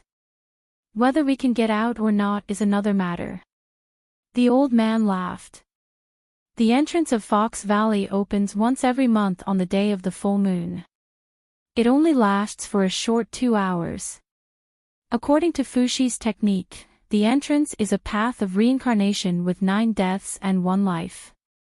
There are 9 paths that lead to the netherworld, and only one of them can successfully enter the valley. Since you can enter, I believe that you have the ability to leave. Hellion Vivian was speechless. We just happened to fall in. The old man shook his head. It's not a coincidence, it's the will of the heavens. When this penniless monk fell into this valley, this penniless monk used his remaining spiritual power to make a final prophecy. In the prophecy, this penniless monk once said that there would be a fated person and that all he had to do was wait. However, 1 year after another passed. It's been a full 10 years. Just when this penniless monk thought that this penniless monk would be buried with this secret, the two of you appeared. Hellion Vivian didn't believe in this, but she had to think of a way to get out. After some thought, she said, if I can get out, I'll definitely deliver Master's message. The two of you will definitely be able to get out. The old man seemed very determined. He paused and said, 10 years ago, this penniless monk made a mistake. Hellion Vivian listened quietly and didn't say anything. The old man's voice was very deep and had a mysterious aura. Back then, I didn't listen to senior brother's advice and got involved in the secular world. I once prophesied that the one who obtained the Phoenix girl would obtain the world. Unexpectedly, this prophecy put this penniless monk in a dilemma. Phoenix girl. Hellion Vivian always had a feeling that she was about to hear a shocking secret. Usually, behind this kind of secret, there would be a feud involved. Sure enough, the old man continued, after that day, the elders who shouldn't have asked about the affairs of the world found me. They told me that I must find out who was the Phoenix girl. If this penniless monk didn't say anything, they would capture all the girls of that age and kill them all. Elders. The elders of the 4 great clans. Hellion Vivian raised her eyebrows. Aren't they the guardians of the Dragon War Empire? That was what her memories told her. Beligaju curved his thin lips and hid in the shadows. There was a faint ridicule at the corner of his mouth. The old man said with difficulty, "That's just what it looks like on the surface. If this penniless monk didn't experience that matter, I wouldn't know that they were such people." This penniless monk originally thought that they wouldn't be so ruthless. At the beginning, they didn't speak for 3 days and 3 nights. However, in these 3 days and 3 nights, they killed no less than 30 girls. This penniless monk had no choice but to agree to make another prophecy. This time, Master found the Phoenix girl. Hellion Vivian felt that things weren't that simple. The old man's eyes paused. They found her, but they encountered some problems. At that time, it wasn't appropriate for the 4 great elders to contact this penniless monk, so they sent someone. Who? Hellion Vivian had a feeling that the next thing was the key. Chapter 236. The old man's voice was hoarse. Hellion Guangyao, the son-in-law of the Hellion family who married into the family. Hellion Wei Wei's fingers paused. She actually didn't expect such an answer. Her eyes flashed with astonishment as she glanced at her deskmate beside her. Her deskmate acted as if he did not hear the old man's words. His face was still indifferent and evil, without the slightest change in emotion. At that time, someone from the Hellion family had married into the family, so Hellion Guangyao invited me to the general's residence. On the surface, it was to pray for Madame Hellion, but in reality, it was to make it convenient for me to make the second prophecy. When the old man said this, Hellion Vivian immediately recalled the most painful scene in the past. When her mother died, Hellion Guangyao did not even prepare a proper coffin for her. He even asked the maids to take a tattered mat, casually wrapped her up and threw her into the inner hall. He did a comprehensive job of keeping up appearances outside, crying and making a fuss. Her mother's body was cold, so he helped Su Yen mo up. Hellion Vivian had never experienced this before, but the pain imprinted in this body made her clench her fists tightly. Why did it have to be at the general's residence? There are 2 places in the capital with the strongest spiritual power. One is the Imperial Palace, and the other is the general's residence. It is too troublesome to enter the Imperial Palace. Moreover, the retired emperor was still in power at that time. The elders of the 4 great families did not have the guts to do these things openly. As the old man spoke, his voice lowered. Perhaps they planned it from the beginning, but something went wrong in the middle. Hellion Vivian narrowed her eyes. What do you mean by something went wrong? The people they sent were not that reliable. The old man said slowly, everyone is selfish, not to mention for their own children. There are 3 girls of similar age in the general's residence. The youngest one is still far away, but the other 2 are only a few months apart. The prophecy shows that in 10 years, the Phoenix girl will be reincarnated, and the place where she will descend is the general's residence. Hellion Vivian looked up and waited for the old man to continue. However, it was this last prophecy that brought this poor monk a fatal disaster. In order to make the elders of the 4 great clans believe that her biological daughter is the Phoenix girl, the first madam of the general's residence, Madame Su, sent many men of sacrifice to assassinate me when I was weak after performing the ritual. At this point, the old man paused and suddenly raised his head. Actually, the other girl, the legitimate daughter of the Hellion family, Hellion Vivian, is the real Phoenix girl. There was a rumbling sound. Lightning flashed across the sky, and the light from the corner of its eye fell on Hellion Vivian's clear eyes, reflecting a cold light. Beligaju's thin lips curved upwards. So that was the case. No wonder, He was not surprised that Hellion Vivian was the Phoenix girl. However, the methods of those elders were as disgusting as always. The old man did not know that one of the two people who fell in was Hellion Vivian. He lowered his eyes, and his sunken cheeks carried a deep sense of guilt. This poor monk has only done this one wrong thing in his life. Heaven's secrets cannot be revealed, but I went against heaven's will. Now that the Phoenix girl has reincarnated, this poor monk only hopes that you can find her and tell her about her past. All these years, this poor monk has been wondering why those elders want to obtain the Phoenix girl. Now, this poor monk understands that they do not only want to obtain the Phoenix girl, but they are also becoming more and more dissatisfied with their current power. In order to be able to resist the imperial family, they put in a lot of effort. Actually, if it was just a normal power struggle, it would be fine. Back then, when this poor monk was in the capital, this poor monk discovered a secret related to them. This secret is hard for this poor monk to let go of. Without anyone's permission, they wantonly hunted sacred objects, as if they wanted to do something. This poor monk is a person who practices Buddhism. This poor monk is really worried that the future of the world will fall into the hands of these people. Therefore, this poor monk wishes to ask you to pass this message to the Phoenix girl, so that she will not become a puppet of the four great families. She is not that stupid. Bailey Jiaju's voice was faint as he opened his mouth. His handsome face always gave people the illusion that a god had descended. The old man glanced in his direction, and his eyes suddenly shook. You. He did not understand why this man was so similar to the statue he saw in the holy domain. There were other emotions in his old and chaotic eyes. However, this thought did not come to his mind. He heard Hellion Vivian say, "Great Master, in fact, I am Hellion Vivian." She touched the bridge of her nose, and an embarrassed smile appeared on her face. You. The old man paused, and his fingers trembled. You are. But why did you become like this?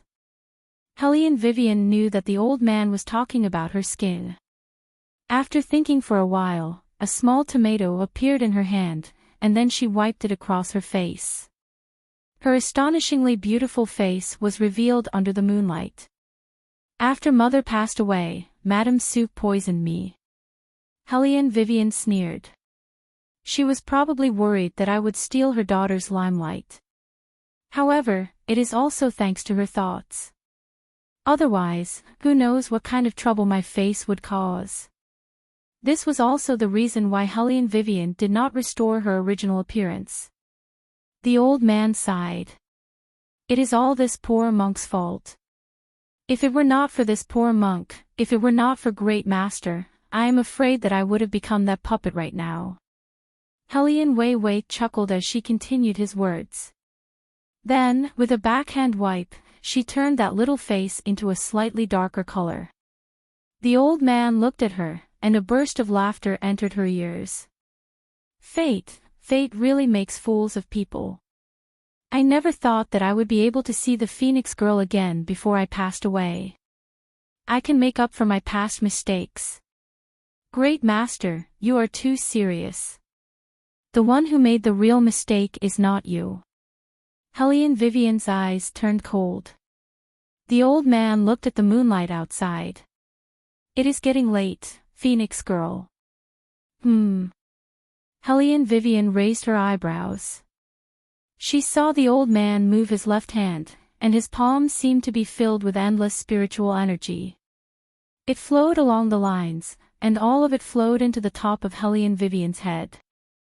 Countless moves flashed through Hellion Vivian's mind, and the countless inner chi continuously protected her heart meridian. Hellion Vivian felt as if her whole body was immersed in a warm stream of water. Then, her whole body shook, and the flowing wind lifted her into the middle of the air. Her white robe fluttered with the wind, and the long sleeves floated in the air. With the green robe as the background, clouds and mist appeared, giving people the impression that a fairy had descended. The crime this poor monk committed in the past will probably cause a calamity to the world. Now, this poor monk has transferred all of his spiritual energy to you. I only hope that the Phoenix Girl can save the people from the calamity when the world is in chaos. Chapter 237. Helene Vivian landed on the ground and looked at the old man who was about to be extinguished. The Fox Valley is about to close. You should leave as soon as possible. With this monk's spiritual energy, your journey will be much easier. Once you leave the Fox Valley, walk towards the entrance of the cave. When you reach the end, you will arrive at the capital. This monk only hopes that everything is not too late. After the old man finished speaking, his head tilted and his entire body seemed to be dehydrated and turned into white powder. In the end, only a glowing relic was left. Pick up that relic. Unexpectedly, at this time, Yuan Ming actually spoke from the celestial fantasy space. Helene Vivian raised her eyebrows. What happened to you before? The one who just passed away was the only senior monk who was over 100 years old in this world. With my current ability, I can only hide in the celestial fantasy space when I meet such a senior monk. Otherwise, you will be in danger. Yuan Ming explained. Now that he has passed away, the last gift he left for you is this relic. The relic of a senior monk is more precious than a dragon pill. After you eat it, your martial chi will definitely increase greatly. Helene Vivian's voice was faint. No, I won't eat it. Woman, you are really a strange person. You obviously like to do things by hook or by crook, but you insist on doing things that are inexplicable. Yuan Ming's thin lips curled up sinisterly. Helene Vivian bent down to pick up the relic and put it on her body. Let's go, we will find a way out. The two of them walked in the dark. Fortunately, they were both nimble people. Otherwise, they would not be able to walk out of the Fox Valley in just a short 2 hours. However, walking out of the Fox Valley did not mean that everything was over. They still had a long way to go. If they continued to walk, it would become very dark. The old man said that this path would lead to the capital, but he did not say where it would lead to. The cave seemed to have no end. It was so dark that one couldn't even see one's fingers in front of one's face. The surroundings were full of unknown plants, and there were strange stones everywhere. It was abnormally terrifying. Looking at them in a trance, those stones looked like the faces of demons, the fangs of bloody wolves, and the broken limbs of evil demons. Most of these stones had uneven edges. One could even cruelly say that these stones had thorns, stone thorns. When Helene Vivian walked in, her clothes had been cut by the sharp stones. She didn't care and only held Beligaju's hand as she walked forward, afraid that he would be cut. However, the sound had already awakened a certain kind of creature in the night. The sound of flapping wings could be heard, and the blood-red dots also began to move rapidly. As they smelled the sweet scent of blood, they became excited. They stared at the intruder with their blood-red eyes, preparing to pounce forward and suck the blood of their prey dry. It was a vampire bat. Helene Vivian narrowed her eyes and took out the silver knife in her hand, ready to fight at any moment. Stand behind me. Okay. Beligaju took a step back, but did not lower his head. Instead, he looked deeply at the young girl standing in front of him. There was a hint of playfulness in the corner of his mouth, and then he narrowed his eyes. The surrounding environment did not affect the darkness and coldness of his body at all. His white robes and green robes were dyed completely black at this moment, perfectly wrapping around his slender figure, making him look even taller and more frightening. His perfect inverted triangular figure supported the ceiling of the cave. His cold handsome face was expressionless, and his pair of eyes were like the cold stars in a winter night, emotionlessly meeting the gazes of those vampire bats.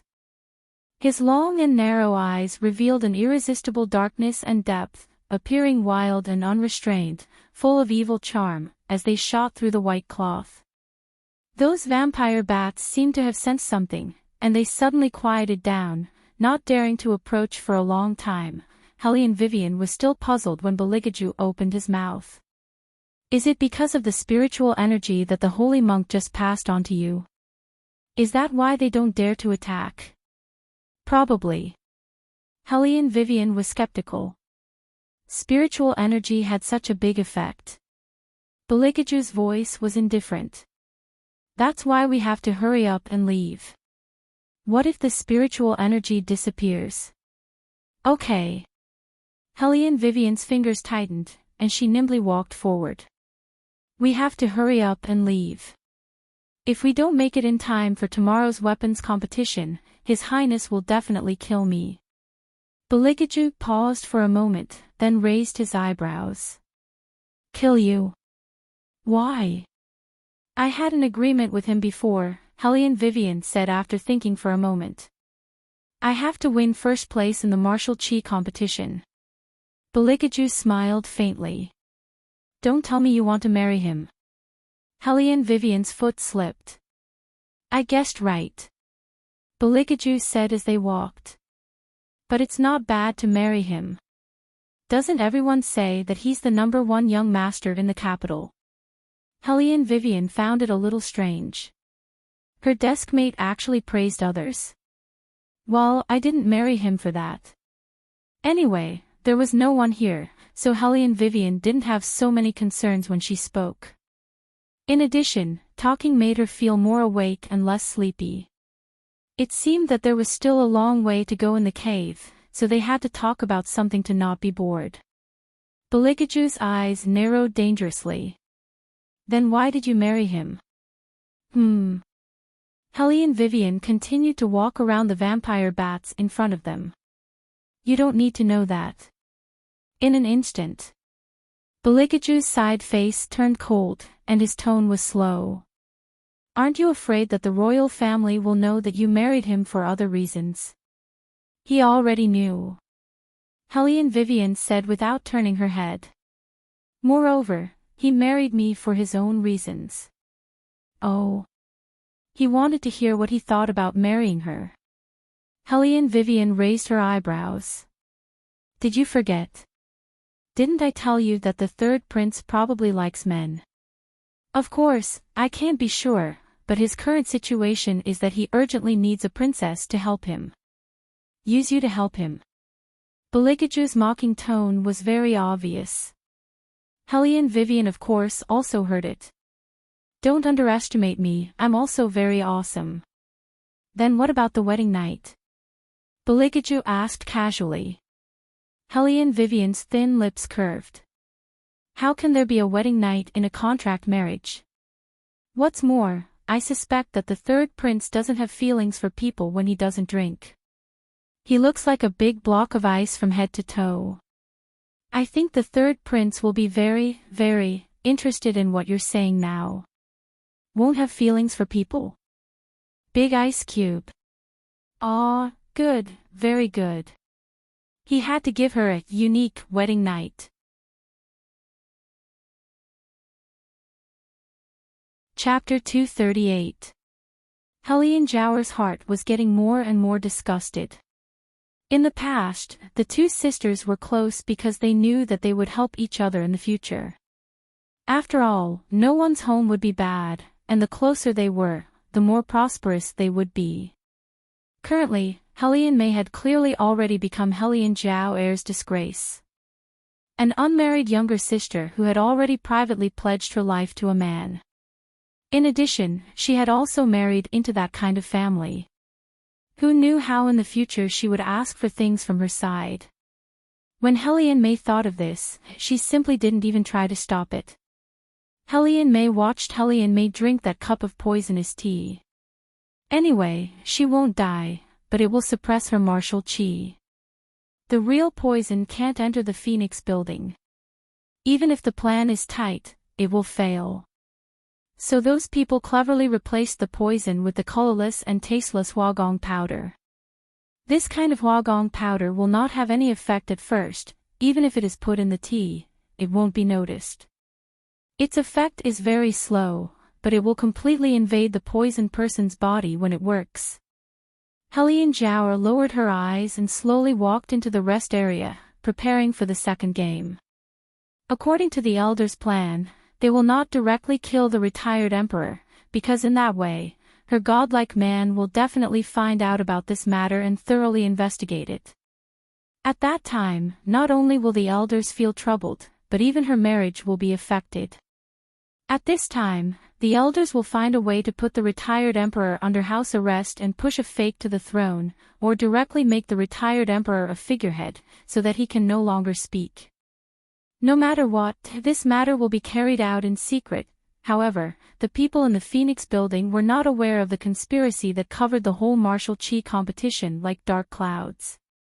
Sitting on the wooden chair, the retired emperor looked at the competition below and said to Eunuch's son, who was standing beside him, "Go and see what that cold boy is doing. On such a day, he still oversleeps." "Yes."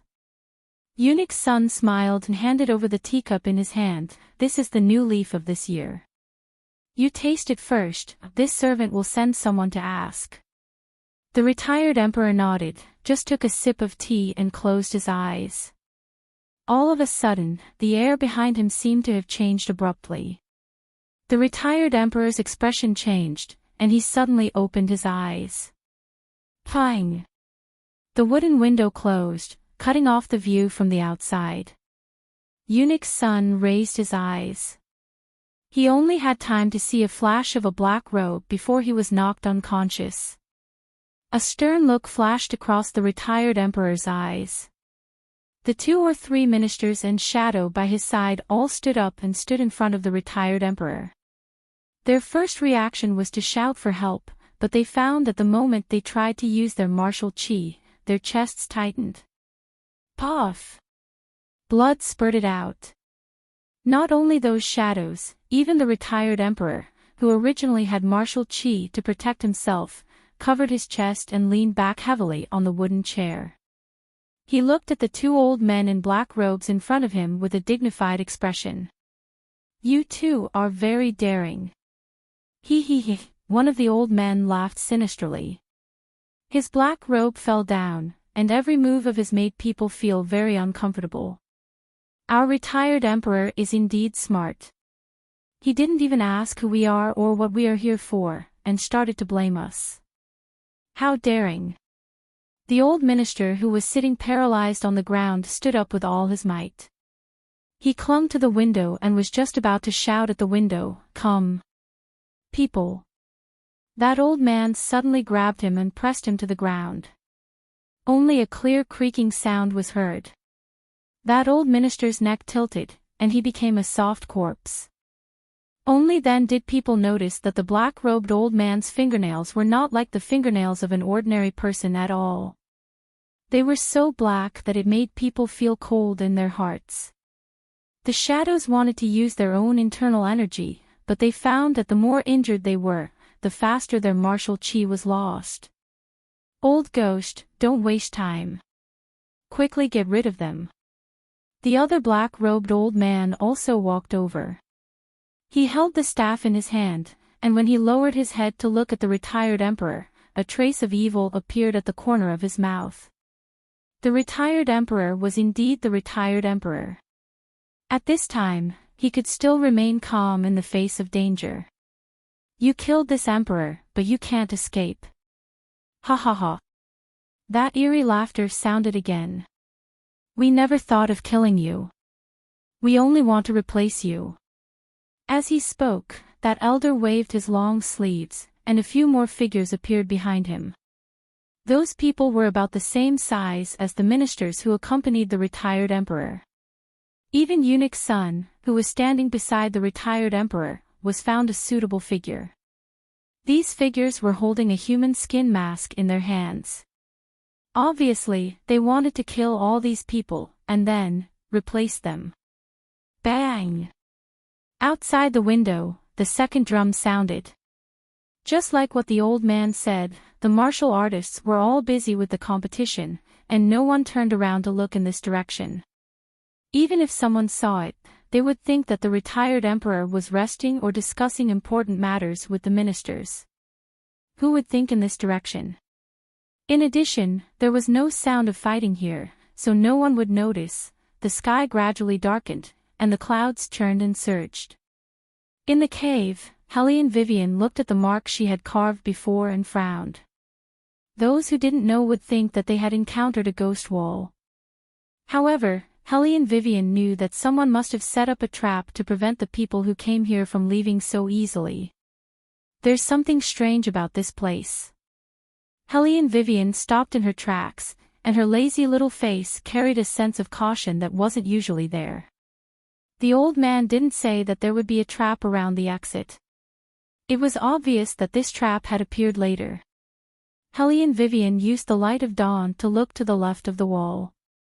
That's a corpse. Bailey Jiaju also stopped in his tracks. It was not because he had seen anything.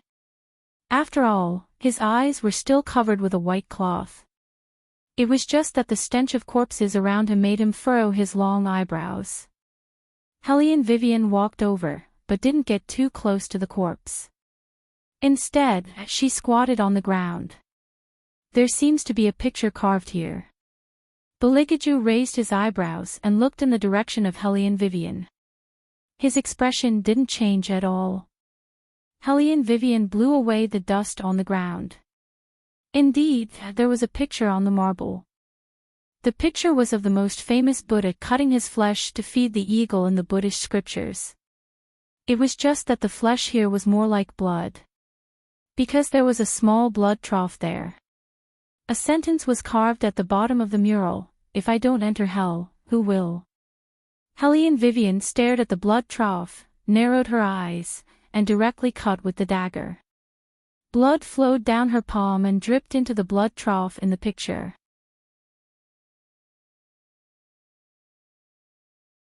Chapter 239. The blood with spiritual energy surged out as if there was a response. All of them gathered at one point, forming a large Buddhist seal. Faintly, Helene Wei heard the divine monk's deep voice in her ear for the last time. There was even a hint of a smile in that voice. "I told you, if it's you, there's no problem at all." Helene Vivian still maintained her original posture. Only to hear a crack. With the formation of the Buddhist seal, a gap appeared in the stone wall amid the golden light.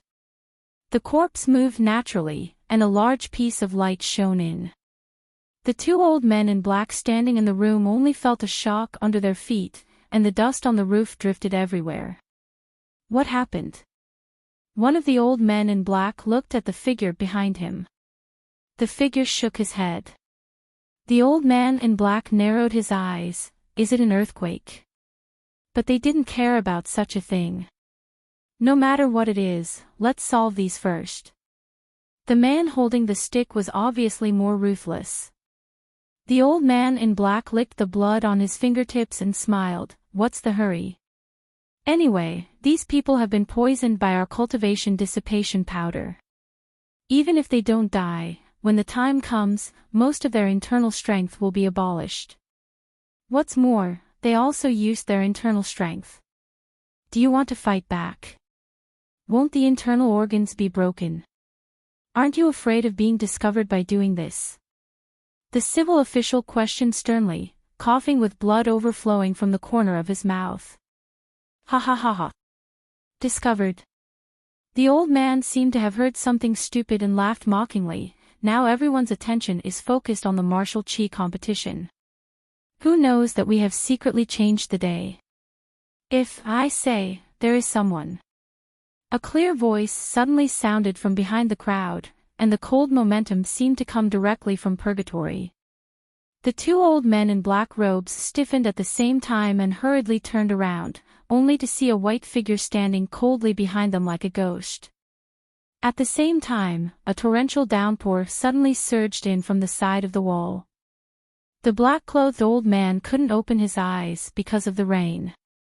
He could only squint his eyes and try his best to distinguish. There was a trace of uncertainty in his voice. Who is it? The white figure slowly walked forward. For some reason, his clothes, which should have been soaked by the rain, were fluttering in the wind, as if he was an emissary from hell. The atmosphere seemed to have suddenly dropped to the freezing point as the person approached. The old man in black gradually felt a heavy sense of oppression. It was as if an invisible hand was squeezing everyone's heart. With a light twist, blood splattered everywhere, and life instantly turned into ashes. While she was in a daze, a clear outline of his incomparably cold face was carved out by the light. He leaned against the door frame with a cold expression. His eyes were covered with a white cloth, and his two enviable long legs were slightly crossed. His amber eyes reflected the light. This posture made him look exceptionally handsome, full of a sense of asceticism. The other person's fierce eyes were like a sharp knife against the necks of the two black-clothed elders. The next second, their throats would be pierced. The black-clothed old man with a weapon looked at Hellion Vivian in front of him incredulously. Suddenly, his face was shocked and his eyes widened in surprise. Shouldn't this woman be dead? Why was she here? Furthermore, what was with that overpowering spiritual energy? Now Hellion Vivian was like a phoenix reborn from the fire. Her whole body was shining with a light that was difficult to look at directly. It seemed that as long as she waved her wings gently, the flame from hell could burn everything into ashes in an instant. But before she started, Yuan Xiaoming opened his mouth from the fantasy space. "Woman, this atmosphere is not right. There seems to be the smell of cultivation dissipation powder in the air. Your future grandfather was poisoned. If you don't treat him, he is likely to die at that age. You should consider whether to take the opportunity to gain some favor in front of your future grandfather, or kill those two people first." Hellion Wei Wei was originally full of murderous intent, but the corners of her mouth twitched twice when Yuan Xiaoming called her future grandfather. What the hell is this kind of address? Before Hellion Vivian could make a decision, her arm was pulled over. "You go to help the retired emperor heal." The man's voice was very deep, as if he had been accustomed to the commanding tone. Hellion Vivian looked sideways at him. She could only see her deskmate's blindfolded eyes. His face was noble and indifferent, arrogant as before, but cold. The old man in black with a stick narrowed his eyes and looked at the man in front of him. He sneered, "You want to stop the old man by yourself." While he was speaking, he took out his staff and propped it on the ground. The flames were like a scarlet flame mythical beast that flapped its wings and escaped from the sea of fire. It stared ferociously at Bailey Jia Ju and pounced. The flickering shadow in the firelight completely set off his devilish and dark demeanor, just like that of Satan in the dark night.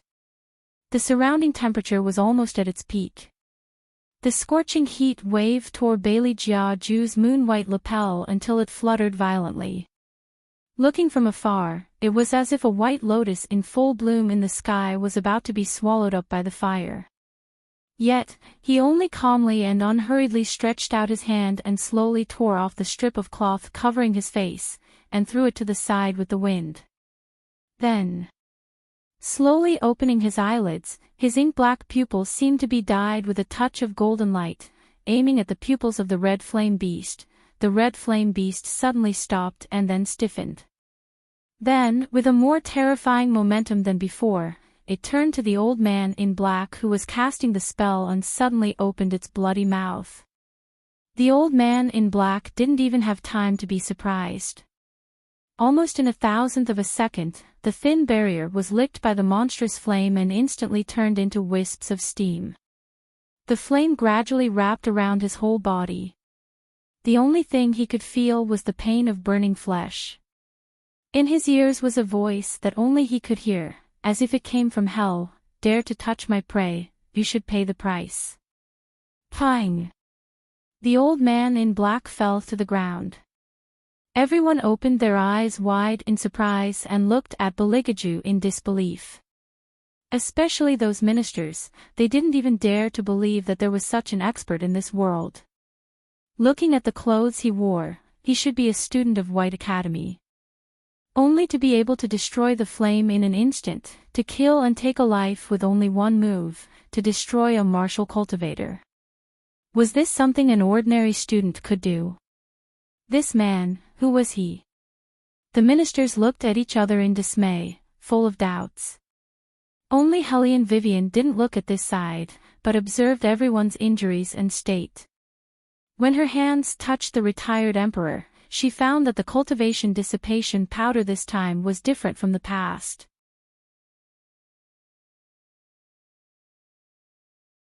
Chapter 240. Helene Vivian wrinkled her eyebrows and went to touch the second person's hand. Bursts of laughter overflowed from the throat of another old man in black, like a ghost.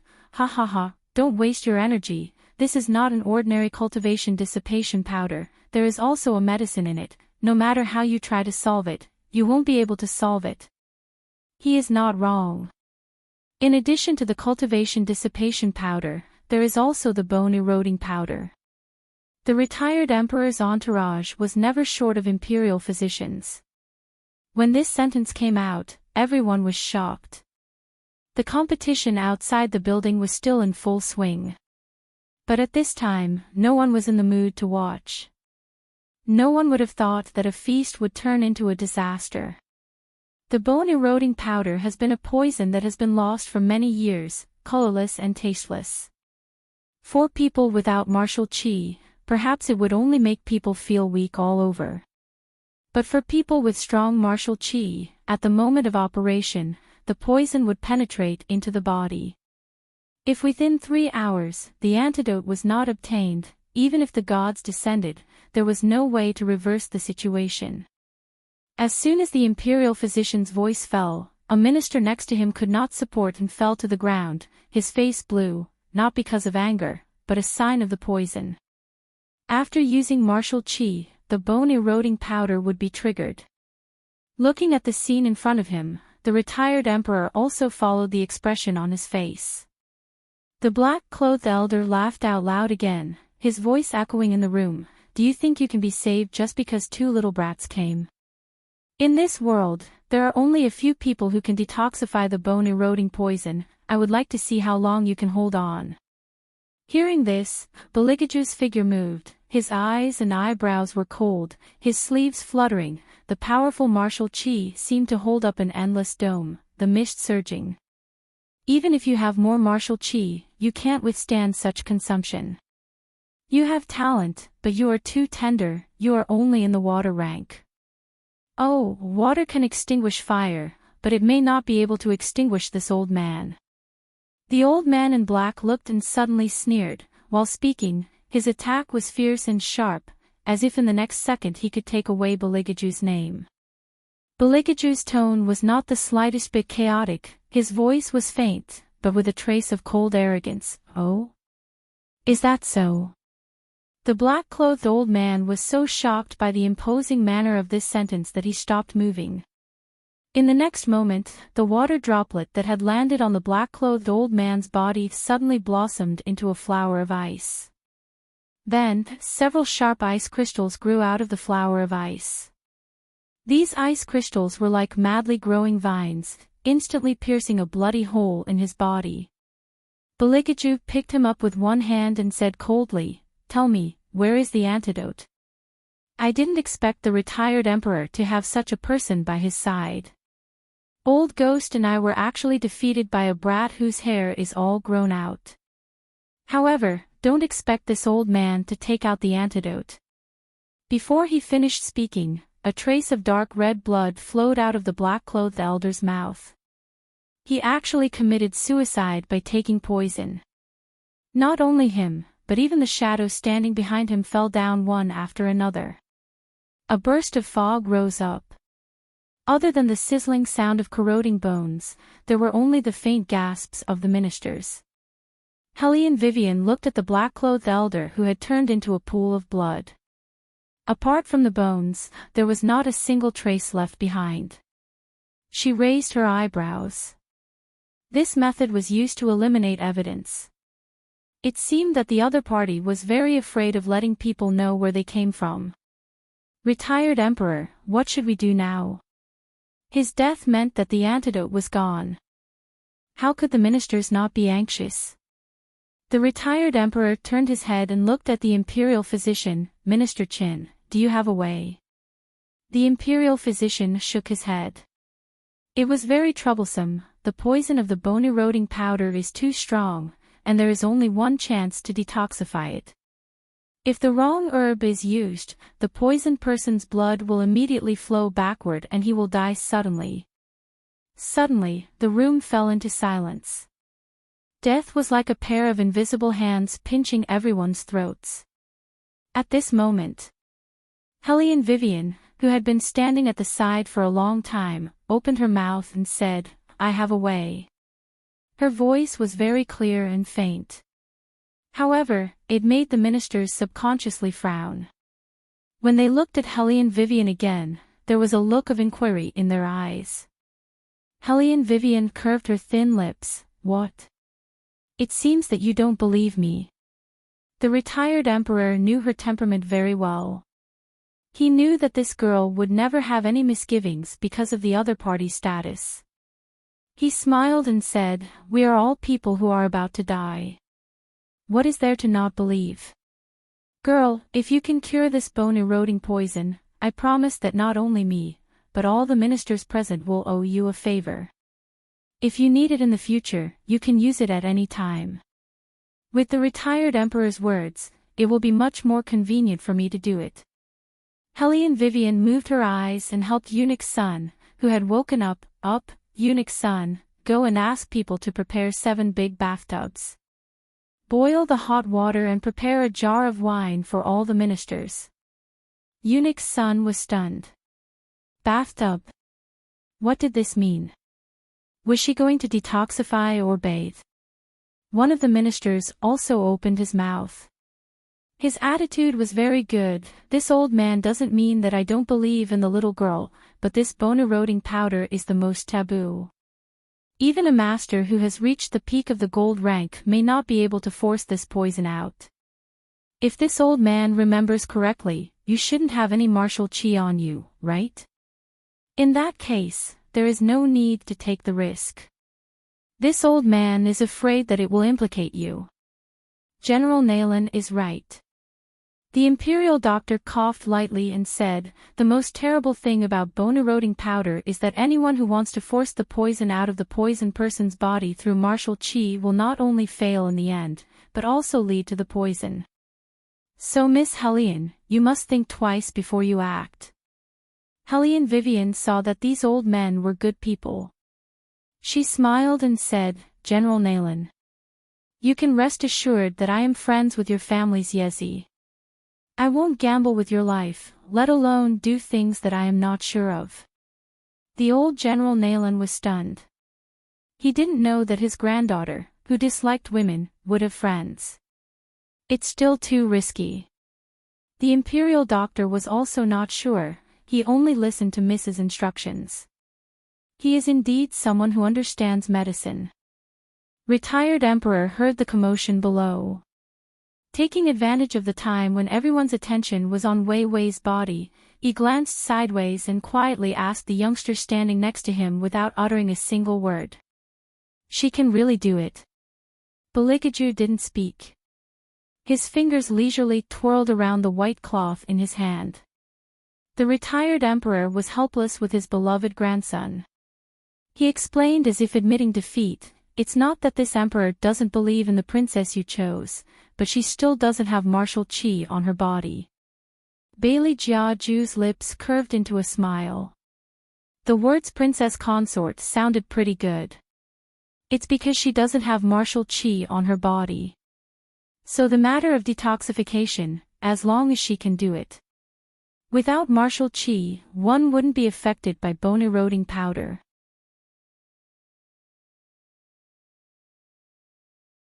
Chapter 241. Pang. The bathtub fell. Eunuch's son politely asked Helene Vivian, "Miss, the bathtub and wine are ready, what else?" "And firewood," Helene Vivian ordered without looking up. "Yes." Eunuch's son hesitated for a moment and asked people to prepare these things that were supposed to be used for bathing. After the firewood was sent in, Hellion Vivian ordered people to boil water, and then let the retired emperor and the ministers all sit in the wooden tub. The scene was not so much saving people, but steaming people with boiling water. Under the wooden tub was an iron frame, and below it was burning firewood.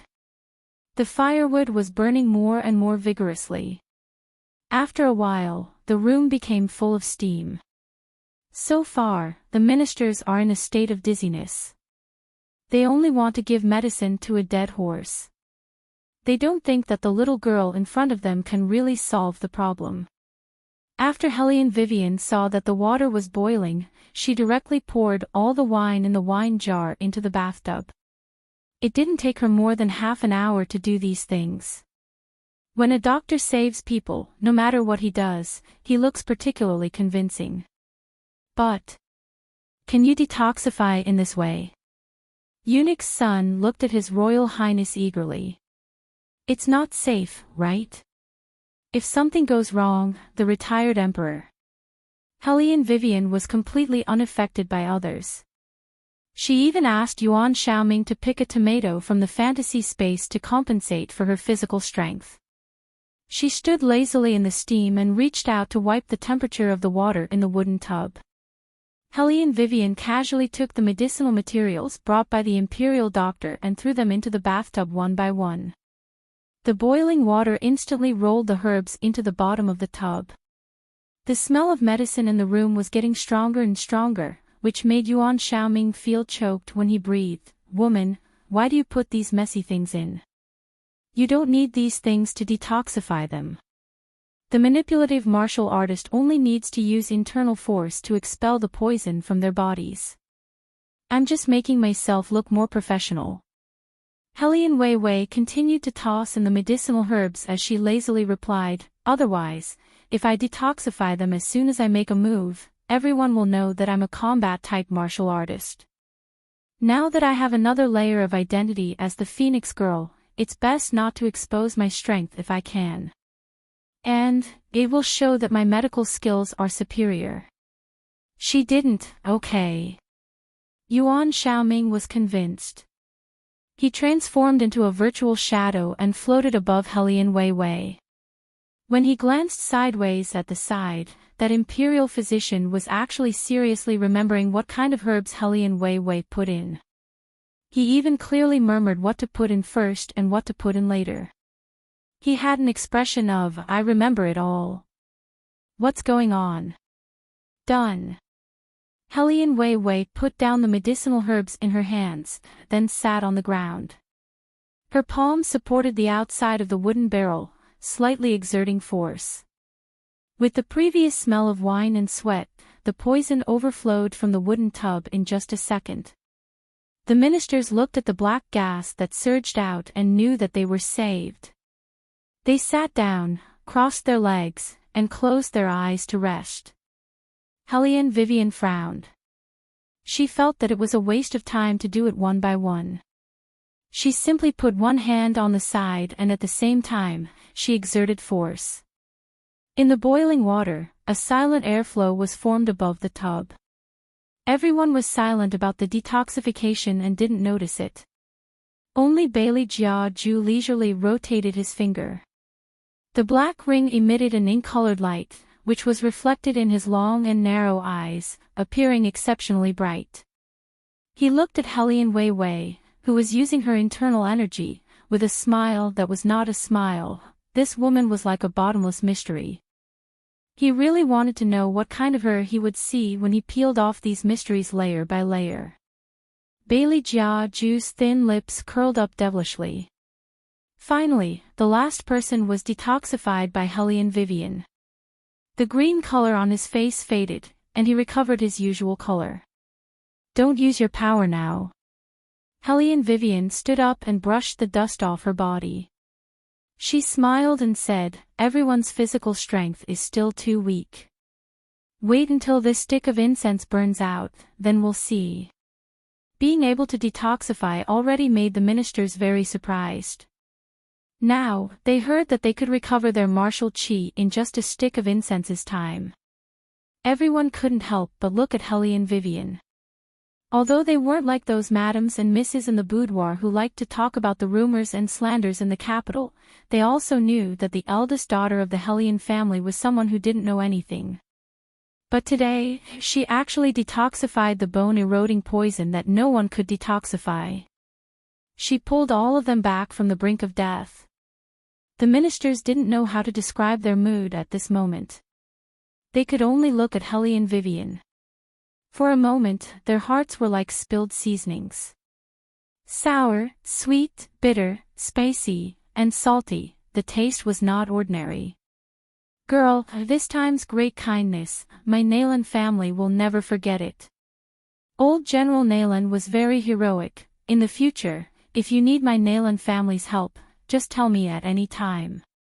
Even Imperial Dr. Jiang, who was known as a magical hand, surrounded Helly and Vivian and said with enthusiasm, I didn't expect that the bone-eroding poison was actually solved in this way. By soaking in boiling water, the poison was eliminated from the pores.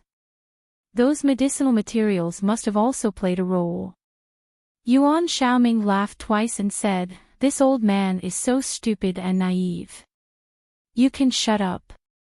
After Helly and Vivian replied to Yuan Xiaoming's words with a stream of consciousness, she turned her head and said, Retired Emperor, I have other things to do.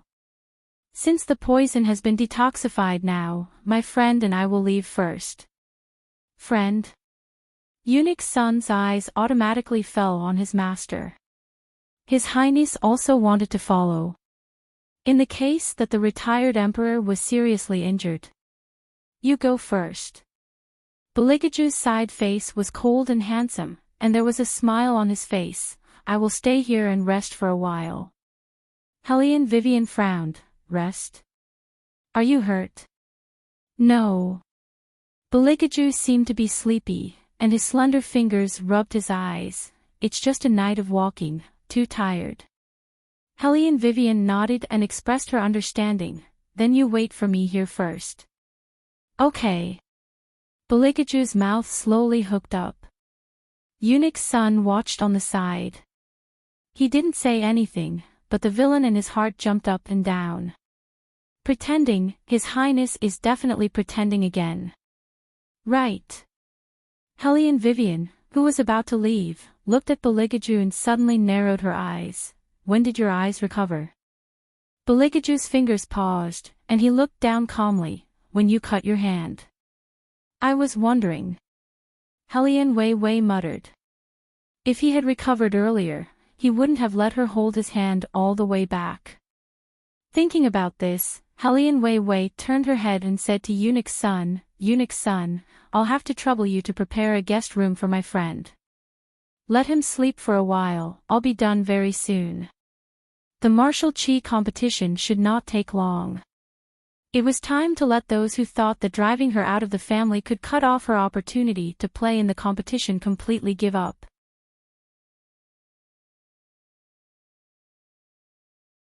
Chapter 242. Helly and Vivian saw that Eunuch Sun was looking at her table mate and didn't answer her question. She raised her eyebrows and asked, Is Eunuch Sun in some trouble? Ah. Eunuch Sun recovered.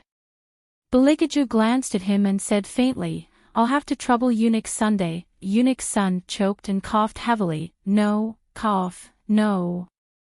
Miss, don't worry, this old servant will make proper arrangements for your friend. That's good. Helly and Vivian arranged everything and went downstairs.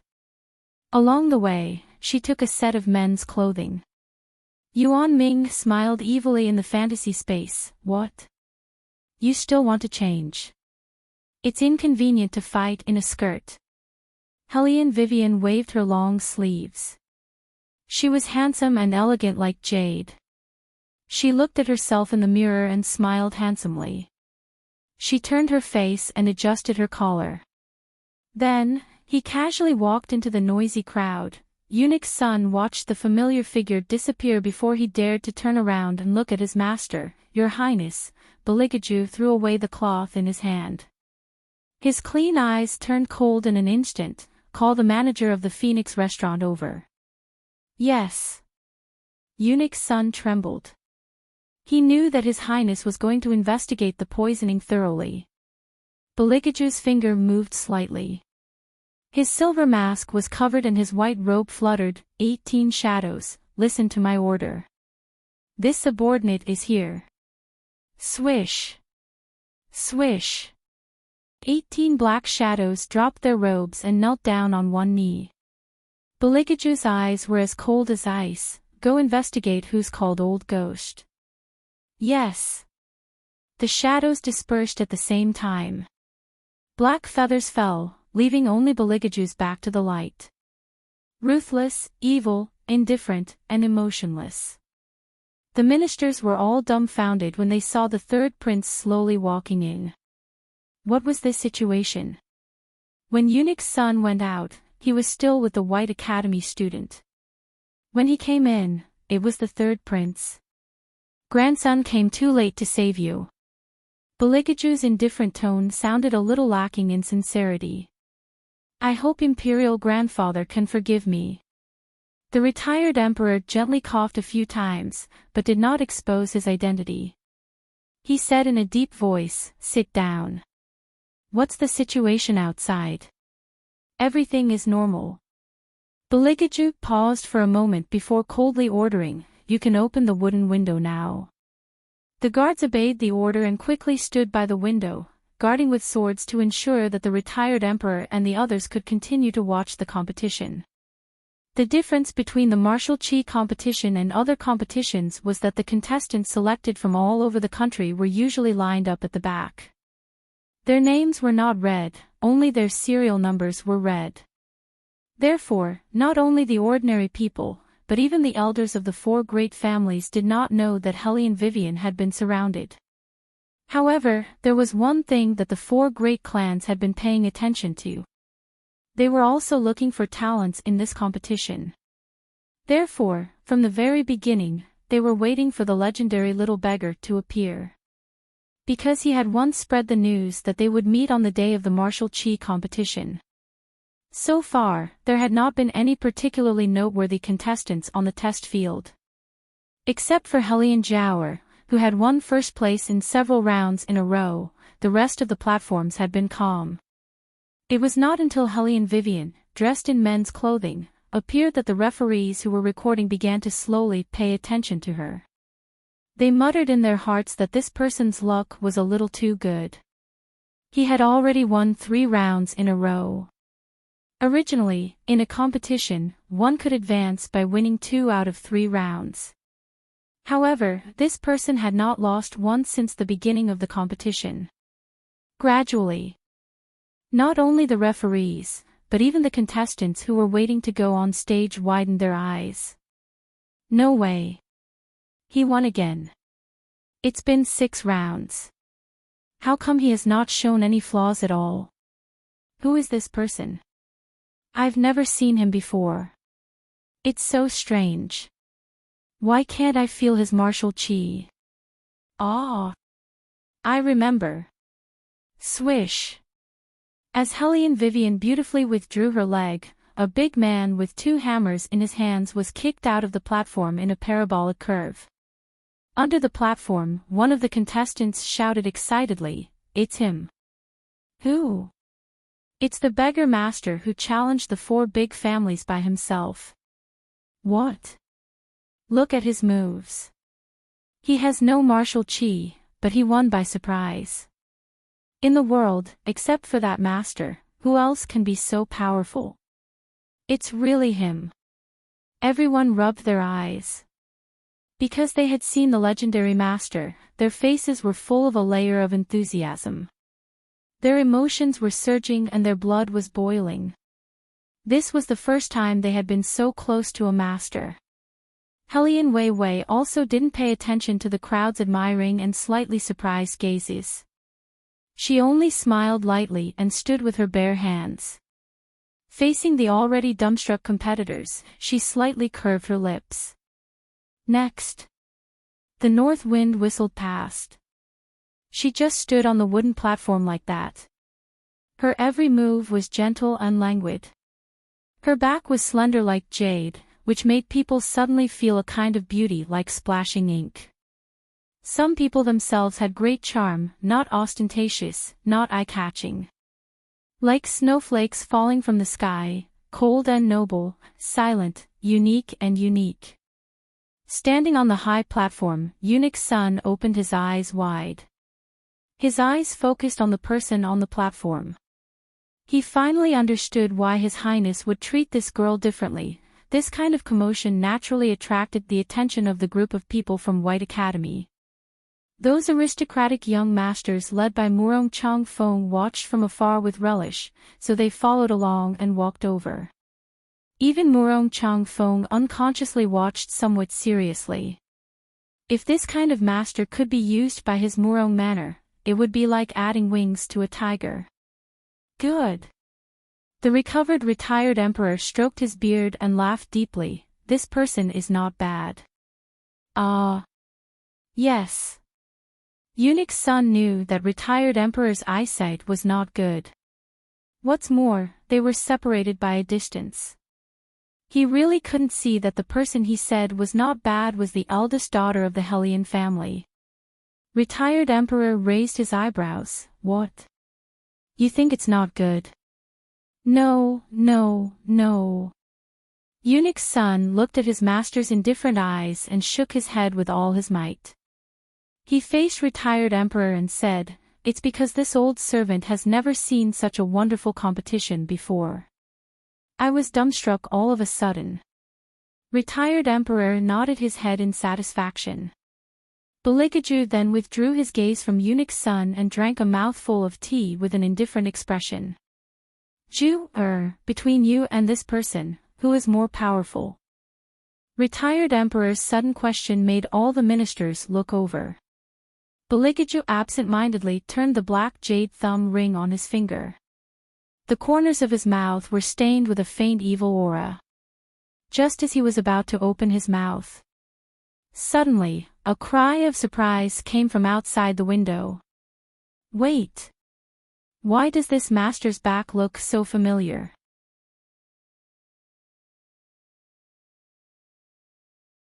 Chapter 243. Hellion maid disagreed. She didn't even look in their direction. She smiled and said, "He's just an amateur.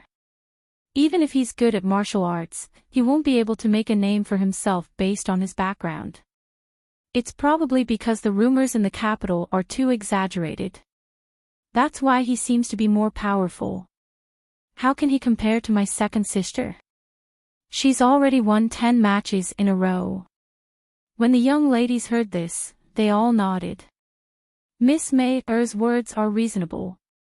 If we were to go to that group, we might be able to win. We are all commoners from all over the place, how could we have any influence? As they spoke, they picked up the teacups in their hands and slowly took a sip. As for Hellion Jiao who was sitting beside them, although she didn't say anything, her eyes were nevertheless brimming with pride. However, she didn't reveal it.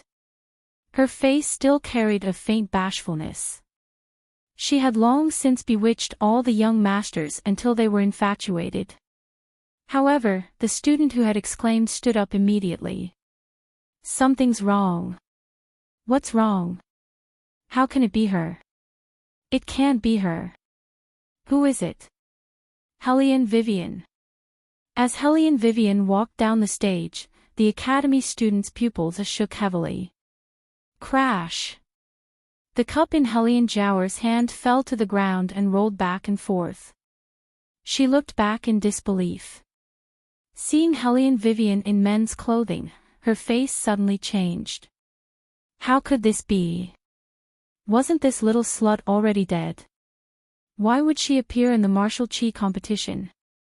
The expert who challenged the 4 great clans by herself isn't a beggar. She's Hellion Vivian. The academy student murmured, her voice getting louder and louder. Murong Chang Feng looked at the approaching figure with a sluggish expression. Wei Wei, on the other hand, lazily pulled open her collar and took a step forward. Her legs were very long and very thin. As she stood under the gradually dyed dusk sky, her back was straight and her posture was handsome and beautiful. Crash! Murong Chang Fong suddenly grabbed the jade pendant in his hand. He used so much strength that even his knuckles turned white. He felt that his breathing had obviously slowed down. His heartbeat was in disbelief as it slowly increased. Helian Zhao's expression turned extremely ugly as she heard the thunderous discussion. Her face turned pale. Amidst the silence in the room, the retired emperor suddenly burst into laughter. Worthy of being the Helian bloodline. It's been so many years, to think that this girl could hold herself back. Good, very good. The ministers instantly lost their ability to speak. Originally, the fact that Helian Vivian had cured the bone-corroding poison was already shocking enough. Now, someone actually told them that the master beggar who had once shocked the capital was Helian Vivian. All of this sounded like a dream. Not only that, the most important thing was that she had won 7 or 8 matches in a row. Next, she was going to face those young ladies of the aristocratic families. In this round, the competition system would be different. The contestants would go up the stage according to their serial number and choose the opponent they wanted to challenge. Helian Zhao narrowed her malicious eyes. She leaned over to Helian May's ear and whispered something. Helian May's eyes flashed as she waved towards those young ladies of the aristocratic families. Clang! The gong sounded and the final round officially began. Fong family's young lady was the first to go up the stage. Her voice was arrogant. I choose number 151. 151. Wasn't that Helian Vivian? Helian Vivian raised her eyebrows and stood up. Please. Please. Fong family's young lady sneered. You opened an armament shop and you think you're awesome after winning a few matches. Ha! You're just a little bastard. Hearing this, the originally languid Helian Vivian's eyes tightened. No one could see her movements clearly. They only felt a gust of wind blow past. She had already grabbed Fong family's young lady's arm and fiercely pulled. Only a creak was heard. Fong family's young lady's lips turned white in an instant. The pain was like a tidal wave surging up violently. She looked at her soft arm but was unable to activate her martial chi. Her entire body was paralyzed on the stage. Helian Vivian's eyes curved into half-crescents as she looked down at her. Is it painful? It's right that it hurts. As she spoke, the crisp sound of bones breaking could be heard. Fong family's young lady was in so much pain that her eyes were staring straight ahead. Her face was pale and colorless. It was obvious that she had already lost this round. However, Helian Vivian did not relax. Because just as she was about to walk back to the resting area, a second voice rang out. I choose number 151. Her again. Helian Vivian suddenly turned around and looked at the arrogant young lady on the stage. Then she looked at Helian Zhao who was below the stage and smiled. She narrowed her eyes. After the second round, Helian Vivian won without a doubt. But after winning, she encountered the same situation as before. She had fought her way up from the preliminary round. Even if she wasn't tired, she would still be thirsty. Furthermore, the higher she fought, the stronger her opponent would be. Everyone had different martial chi attributes. Helian Vivian had to constantly change her moves to ensure that she won all the way. It was obvious that they wanted to use this method of attrition battle to deplete her battle strength and stamina. Although there was no rule in the competition that said that they couldn't continuously challenge the same contestant. But this was too much. Wasn't this clearly bullying? The officials standing in the building couldn't help but sigh. But what surprised them was that the royal family, who had always been expressionless, had actually faded away from their usual indifference. A trace of cold light flashed through their deep, well-like eyes. That light was like a sharp blade, causing people to feel a chill in their hearts.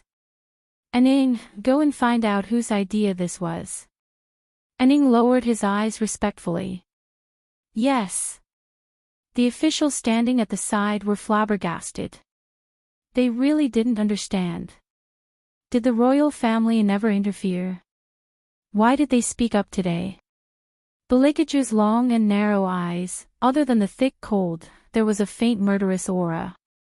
Hellion Vivian was his person. Even if she was bullied, only he could bully her. Clang! Another sound of the drum rang out. The referee naturally saw through the twists and turns, but he couldn't do anything because the competition still had to go on. Hellion Vivian didn't show any emotions.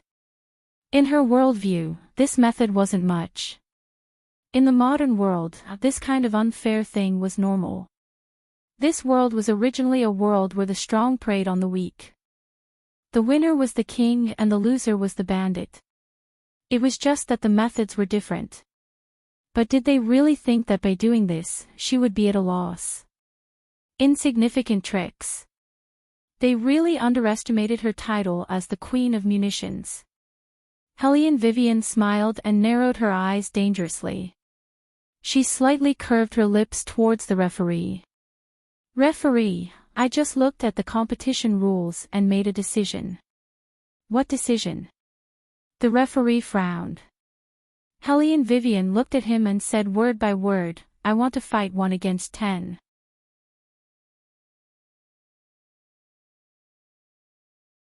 Chapter 244. Hua. Once this was said, there was an uproar. The meaning of 1 against 10 was very simple. When the number of challengers reached 10, the one being challenged could choose to fight together. In that case, if they won this round, they could directly enter the finals.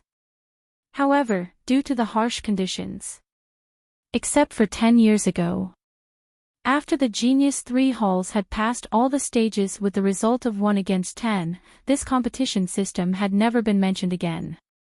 Now, at such a time, Hellion Wei actually proposed 1 against 10. Did she not want to live anymore? She was really stupid. Hellion Zhao sneered and gave Hellion Mei a look.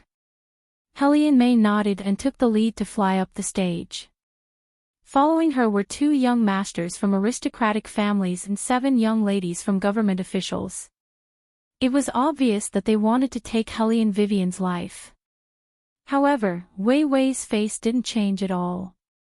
Only the corners of her mouth curved into a smile that was dyed with a bit of evil.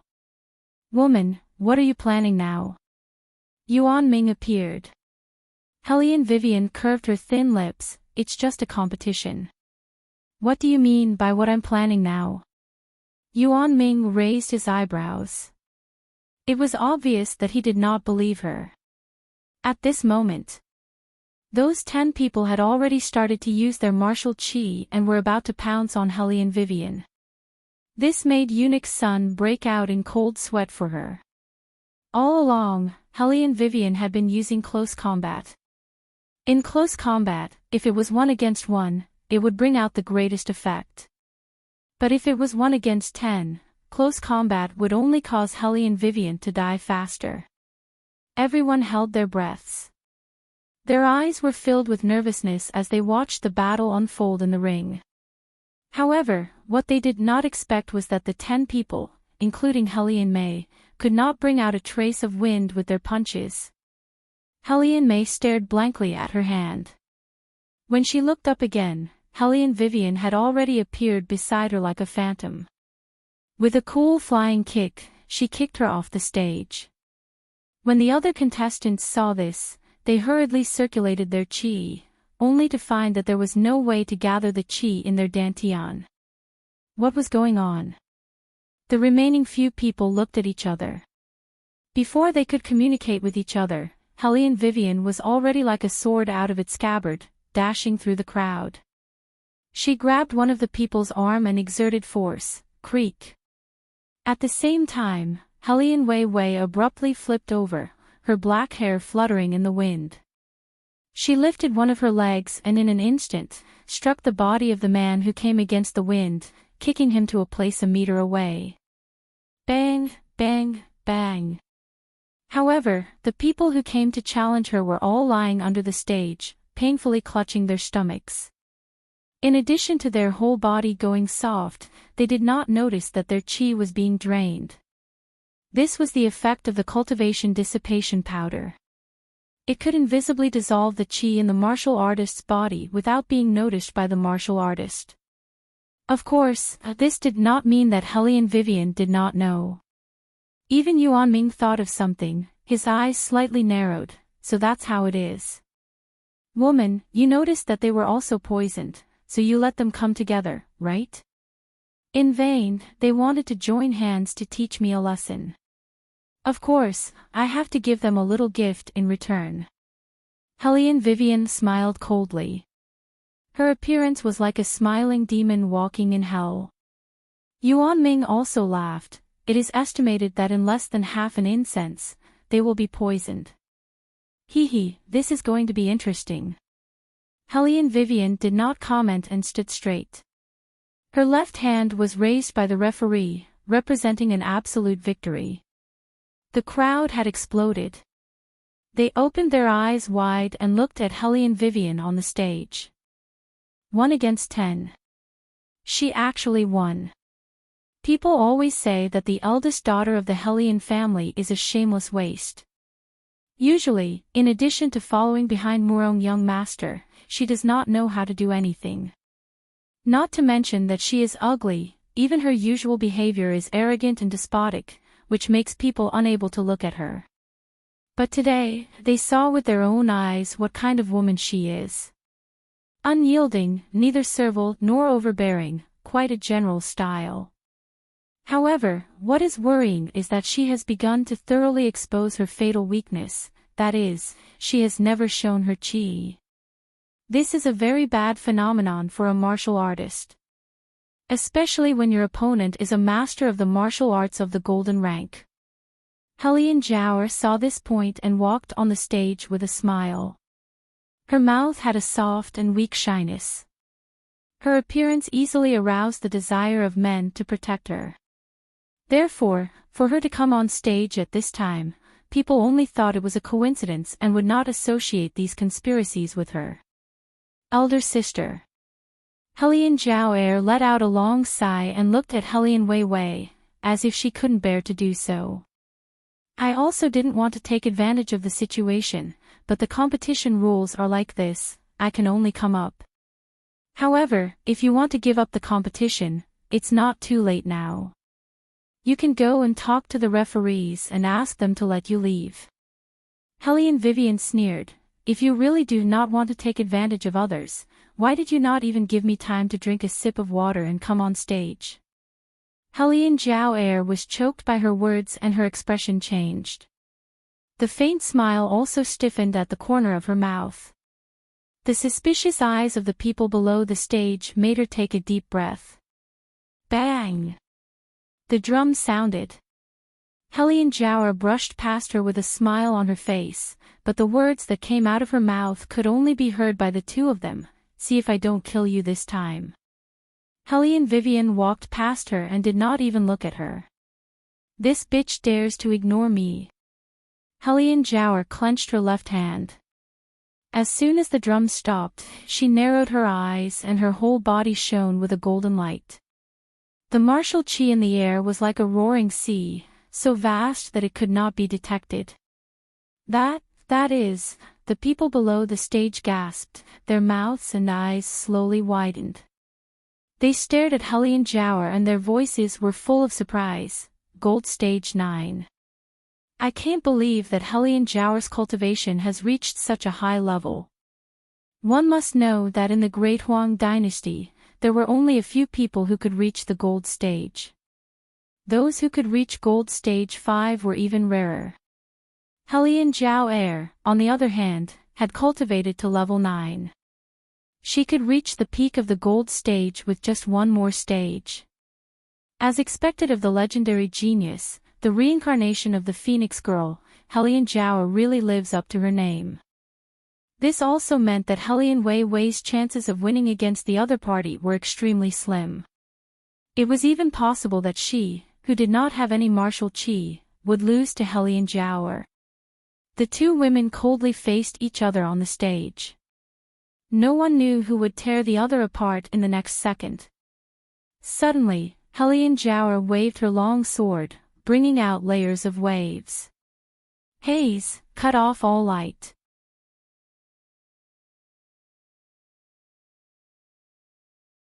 Chapter 245. A strange black fog rose up behind Hellion Vivian. All the light seemed to be absorbed in an instant. Suddenly, everything turned pitch black. Nothing could be seen, nothing could be heard. The arena had become extremely quiet.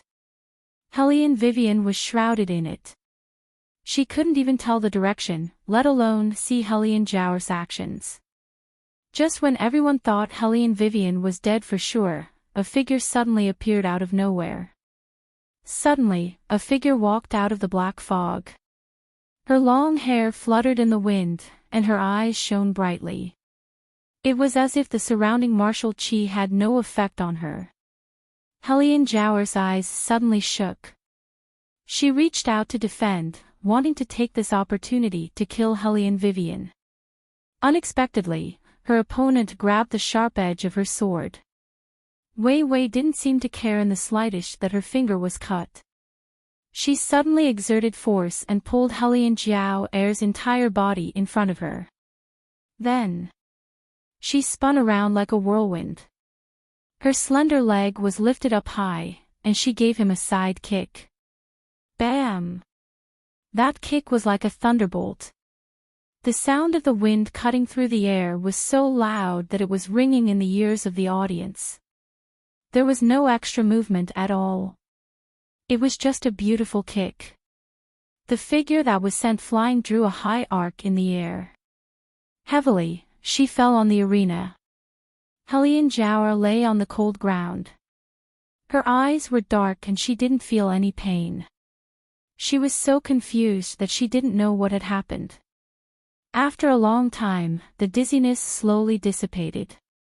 The audience was in an uproar. A person without chi actually defeated an expert who was about to reach the peak of the gold rank. This was unheard of.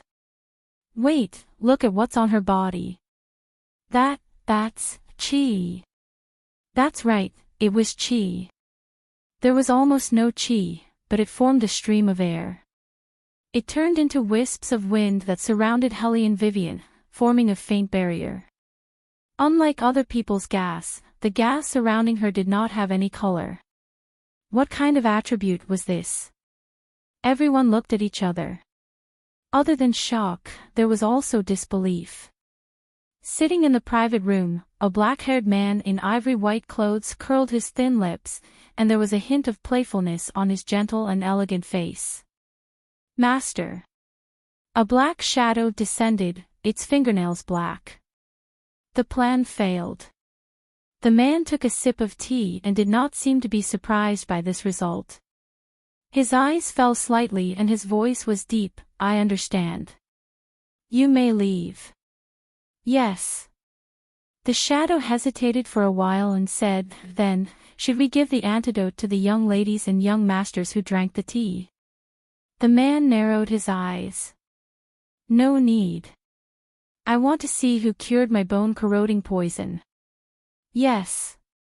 The black shadow retreated in a flash. As the sun set, Hellion Vivian stood on the stage and looked down at Hellion Jiaoer, who had been kicked off the stage by her. Her side profile looked extraordinarily handsome. Murong Changfeng was standing below the stage. This was the first time he looked at Hellion Vivian so seriously. For the first time, he put down his grudges and looked at her. This woman was willing to sacrifice anything for him since she was young. She could do anything. Her eyes never left his body for a moment. She was so silly that it made people feel suffocated. But now, she raised her small face and stood at the peak of the experts. His figure was not in her eyes. At this moment, Murong Changfeng felt as if his eyes were being stung. Regret swept through his whole body like a tide. Hellion Vivian still stood there. The dazzling golden light shone in her eyes, shining beautifully. Hua! A thunderous applause sounded. Hellion Vivian became famous in one battle. Hellion Jiaoer, who was lying on the ground, only felt pain in her internal organs. Compared to the pain in her body, what made her feel even more breathless was that she had actually lost. From birth until now, there had never been a day when she had been so humiliated. Hellion Jiaoer tightly clenched her teeth. She looked like a dog eating shit. She didn't look like a young and inexperienced beauty anymore. Her small face was gloomy and her hair was messy. She looked even more unsightly than the servant girl who wanted to help her up. Get lost. She couldn't take advantage of Hellion Vivian, so Hellion Jiaoer took it out on the servant girl beside her. Before she could stand still, she slapped her. The maidservant cried out in pain. Everyone couldn't help but look at her. Their eyes were full of meaning, as if they were saying, so it turns out that the second miss of the Hellion family was like this in private. She was worse than a shrew. Realizing what she'd done, Hellion Jiaoer immediately retracted her hand. The light in her eyes turned as she lightly shouted, "You little girl, what kind of thoughts do you have? Eldest sister's win is a win. No matter what kind of method she used, I'm willing to accept my loss. The one who's hateful is you. How dare you instigate me to find trouble with eldest sister?" "Me, miss?" The servant girl didn't know why her miss would suddenly say such a thing. She timidly replied, "This servant won't dare to do it again." After these words, those who lost to Hellion Vivian also had a lively idea in their hearts. Naturally, they wanted to find some face for themselves. Their fingers pressed on their injured arms and shouted at the referee, "Referee, this competition is not fair. We request to measure Hellion Vivian's martial chi value." Hellion Vivian only looked at them with a faint smile. The corner of her mouth carried a faint ridicule. However, those people felt that something was wrong. First, they had difficulty circulating their martial chi. Then, there was the colorless and transparent chi surrounding Hellion Vivian. When the crystal ball was tested, there wasn't the slightest bit of martial chi in her body. But now, it became so powerful. She simply used some method that they didn't know about. 10 or so students took advantage of this matter to make a ruckus and asked the referee to redo it. The referees were in a terrible fix because of this situation. Suddenly, one of the most noisy girls reached out and covered her left chest. Her face was ashen as she fell to the side, followed by an ear-piercing scream. People looked at the girl and took a big step back. What the hell is going on? Another young master was smarter. After seeing the girl's appearance, his first reaction was to check his own pulse. At this time, he found that there was not much martial chi left in his body. "It's the cultivation dissipation powder, it must be the cultivation dissipation powder." One after another, all 10 of them put their fingers on their own meridians, shaking their heads in a daze. "No, there is not only the cultivation dissipation powder. There is also the bone-eroding poison." Some of them had studied alchemy. According to their own reaction, they quickly knew the seriousness of the matter. The bone-eroding poison was like this. At first, there was no reaction, but after a reaction, everything was too late. That person suddenly panicked. "What should we do? What should we do? There is no antidote for the bone-eroding poison. Plus, we just used our own martial chi." Pang! Before he could finish his sentence, another one of the 10 fell to the ground.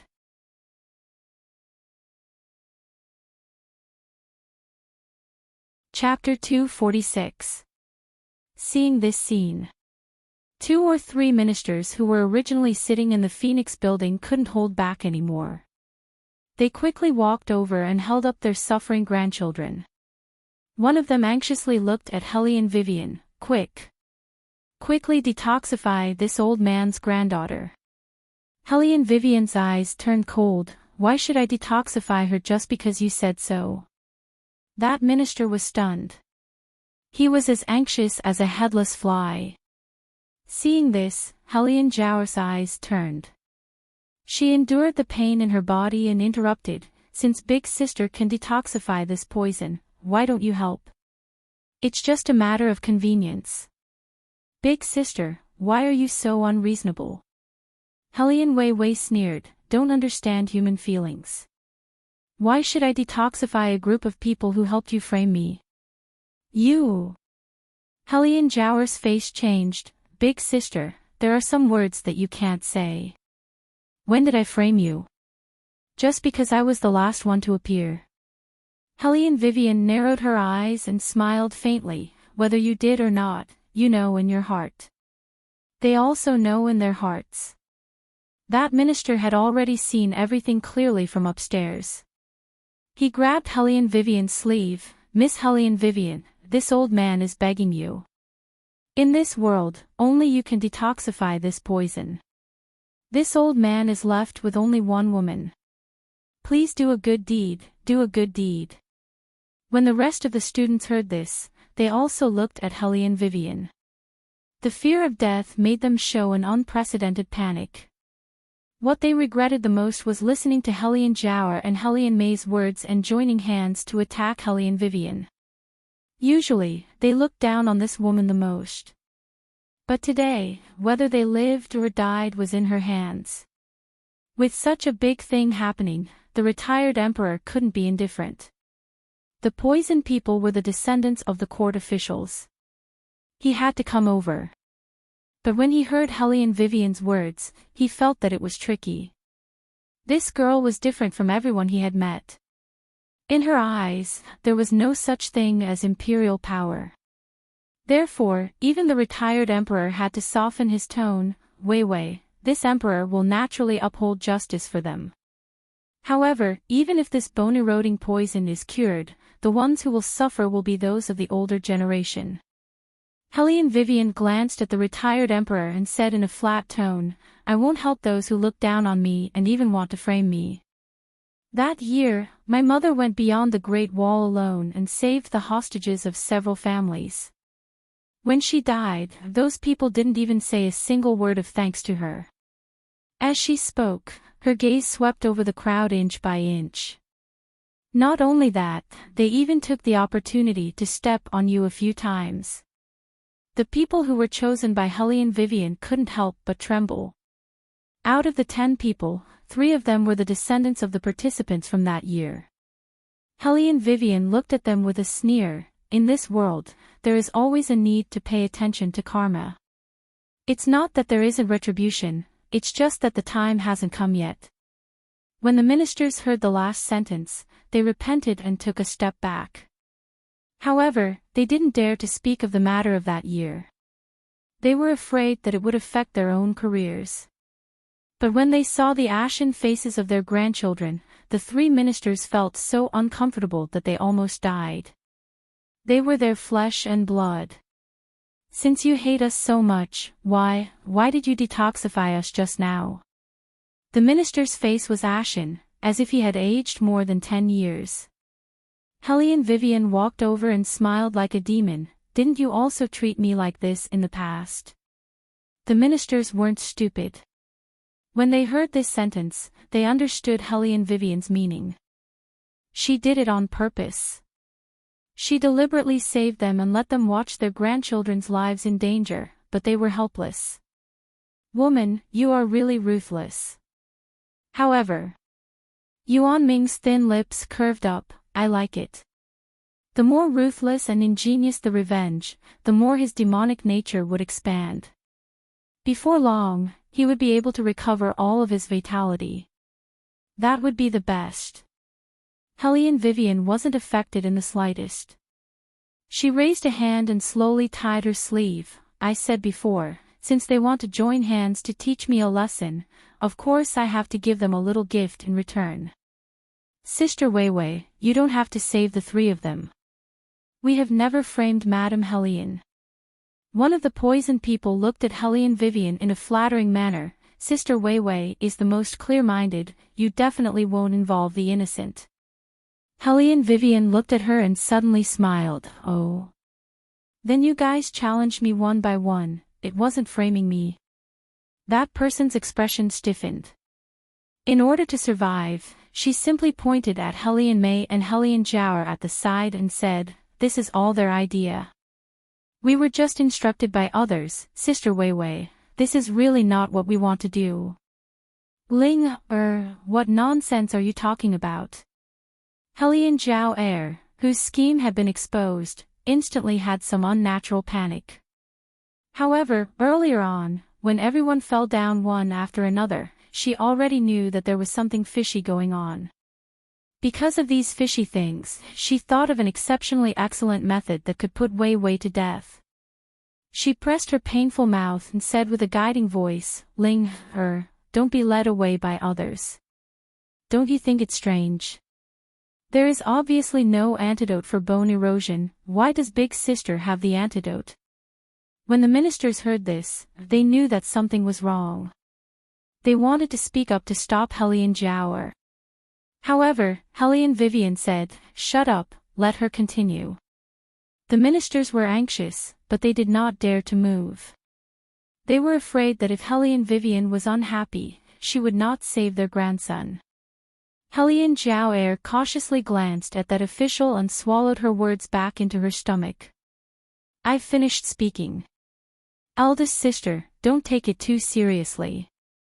I'm only curious. There are so many people in this martial arts competition, yet you're the only one with the antidote for the bone-corroding poison. Hearing this, many people looked at Hellion Vivian suspiciously. Hellion Vivian coldly curved her thin lips. You want to say that this poison was put by me, so that's why I have the antidote. Big sister. Hellion Jiao pretended to be surprised. That's what you said, I don't mean that. Hellion Vivian raised her eyebrows, is that so? But it's a pity that I don't have the antidote.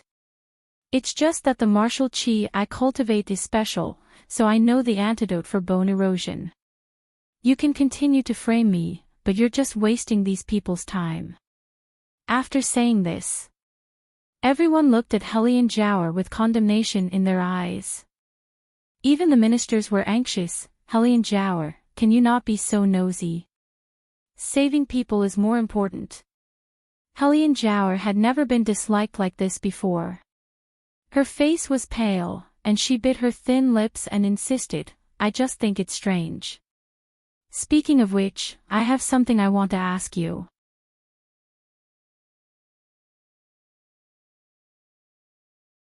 Chapter 247. Hellion Wei Wei strolled over, her eyes gleaming. I've noticed since just now that you've always liked the tea at Phoenix Restaurant, and you're a regular customer here. This time, not only did you bring your own cup, you even asked the servant girl to bring you a pot of water. Having heard what was said, Hellion Jiao's entire body froze. She originally wanted to use the bone-eroding poison as a final counterattack. Because she really lost face today. Not only did she lose to this slut in the martial chi competition, but she also fell to the point where she was despised because of her. This was even more unbearable than killing her. However, she didn't expect that Hellion Vivian would notice these details. She suddenly felt a sense of regret as if she had slapped herself in the face. The retired emperor was very smart. When he heard this, he frowned and was furious. What exactly is going on?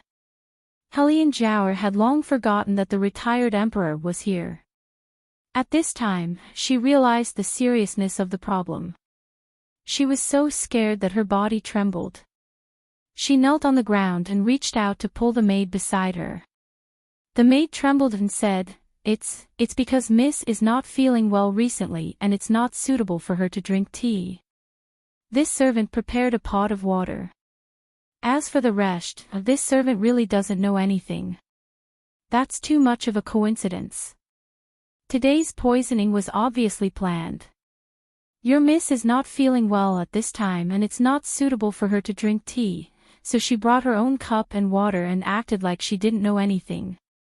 Helene Vivian smiled faintly and moved closer to the maid's face. Tell me, do you think people will believe such a story? Of course they wouldn't believe it. No one was a fool, especially those ministers who were anxious to save people. The way they looked at Helene Jower had completely changed. The retired emperor glared at Helene Jower with anger in his eyes. Helene Jower panicked in her heart and looked at Helene May, who was lying on the ground in unbearable pain. Suddenly, she thought of something. Retired emperor is wise. If Jower really knew something, then my younger sister wouldn't have been poisoned. Helene May groaned in pain.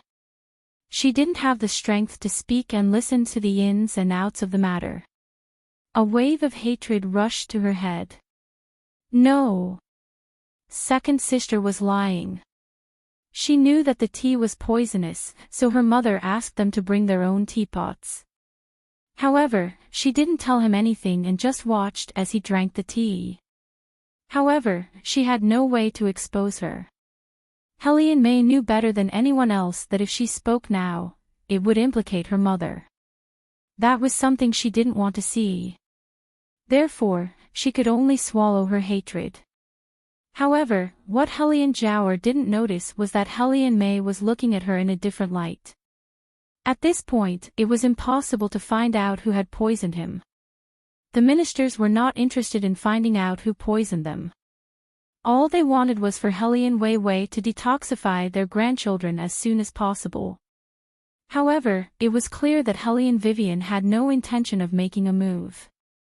This made the retired emperor ponder for a moment before he said, Wei, tell me, what do you want to detoxify them? As long as they admit to their crimes and reveal the mastermind behind it.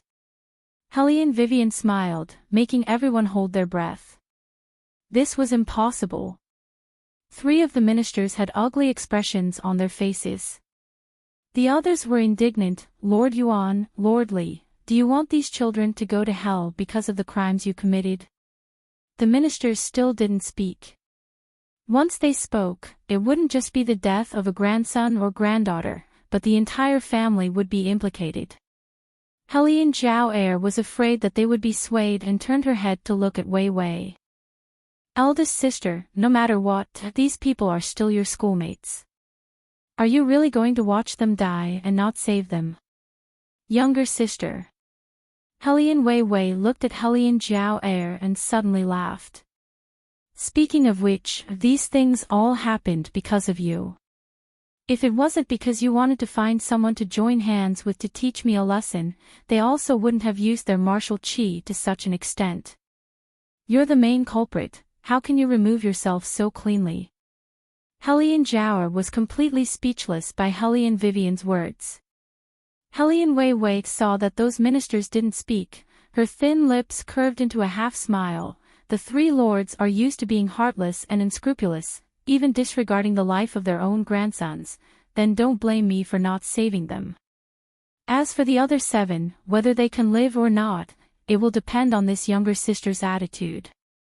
What I hate the most is that evil people who obviously did something evil but still pretend to be innocent. As long as Helene Jower kneels down and kowtows to me 3 times, and personally says what I just instructed you, I will save them.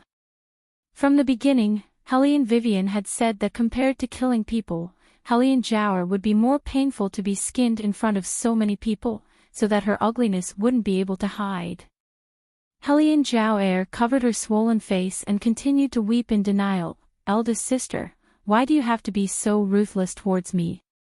You have repeatedly found people to frame me. Isn't that cruel? Helene Vivian looked at her indifferently. Or do you want to leave me in the lurch for the sake of your own reputation? When everyone heard this, they all looked at Helene Jower. Under great pressure, Helene Jower could only clench her teeth and put on a brave face. I didn't mean that. Then kowtow and admit your mistake. Helene Vivian's eyes fell on her body like icicles.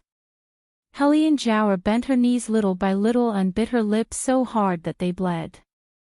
Bang! Bang! Bang! 3 kowtows. Hellion Jower couldn't wait to leave after kowtowing. Hellion Vivian looked a little indifferent. You haven't told me why they only pointed at me when I stood on the stage. Yes, I asked them to do so. Hellion Jower took a deep breath and her voice was as soft as a mosquito's buzzing. Hellion Vivian smiled. It seems that younger sister is still not sincere enough. You didn't say it clearly and still hummed. You. Hellion Jower clenched her hands and looked like she couldn't wait to pounce on Hellion Vivian and bite her to death. However, the ministers were really anxious. Miss Jower, speak louder, speak more clearly. My granddaughter's life is in your hands. Hellion Jower had no choice but to close her eyes tightly and say, the reason why these people chose you when they went up was because I asked them to do so. As she spoke, she cried again, wanting to gain more sympathy from others. We didn't violate the rules of the competition. This shouldn't be enough to punish me. Elder sister asked me to apologize, so I apologized. She asked me to kowtow, so I kowtowed. As long as you can save everyone, we can talk about anything. Hellion Jower was beautiful to begin with. When she cried like this, there was a little bit of weeping beauty that made people unable to bear to see her weak. Many people began to soften and looked at Hellion Jower with a little sympathy in their eyes. At this time, a cold and indifferent voice slowly sounded. It was low and deep and very pleasant to the ears. Almost instantly, it caught everyone's ears.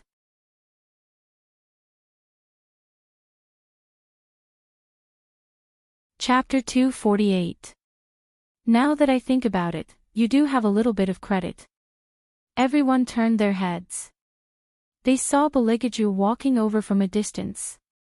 His black robes fluttered in the wind, looking indolent and sexy. He looked like a noble young master who had just walked out of a painting. His eyes were cold and indifferent. There was a faint light in his eyes, 10% affectionate and 90% emotionless. His thin lips were curled up, and he wore a silver mask on his face. His long black hair fluttered in the wind, giving people a feeling that he was both good and evil.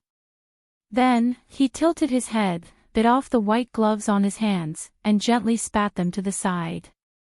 This kind of Beligaju was often the most deadly. It was easy for him to win the infatuation of young girls. But those who were familiar with him knew that whenever he entered this state, it was time to deal with people.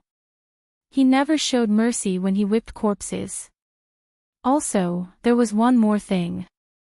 His methods were very special. From the moment she saw Beligaju appear, the Hellion Jower's thoughts were in chaos. Her heartbeat quickened as she brushed the strands of hair by her ear.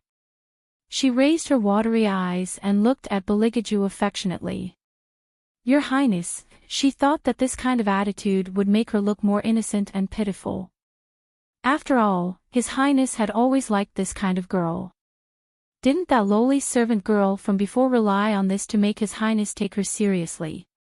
The current situation was an excellent opportunity for her. Thinking about it carefully, this person had never paid attention to her before. Today was the first time that His Highness had spoken to her. The Hellion Jower felt that her chance had finally come. She was about to say something. She then heard Bailey Jia Ju continue, other than you, I have rarely seen anyone who is so self-righteous after murdering someone. However, since you feel that you have contributed, I will reward you with something. The Hellion Jower stuttered and opened her mouth. At this time, she realized that Beligaju didn't even look at her. Eunuch's son, give the order. Beligaju's gaze lightly swept over the crowd, his voice was devilishly cold. From today onwards, the Huai Manor will have 2 concubines. Tell them to prepare an additional betrothal gift and send it to Madame Su, do you understand? Eunuch's son was stunned at first, then hesitantly looked at the retired emperor's expression. He saw that the retired emperor didn't have any objections. He nodded and said, yes. His Highness, how is this a reward? This is simply sending people to their deaths. Moreover, he was still mentioning the betrothal gifts. Was he doing this on purpose? Helene Vivian also felt that it was a little strange to mention the betrothal gift at this time.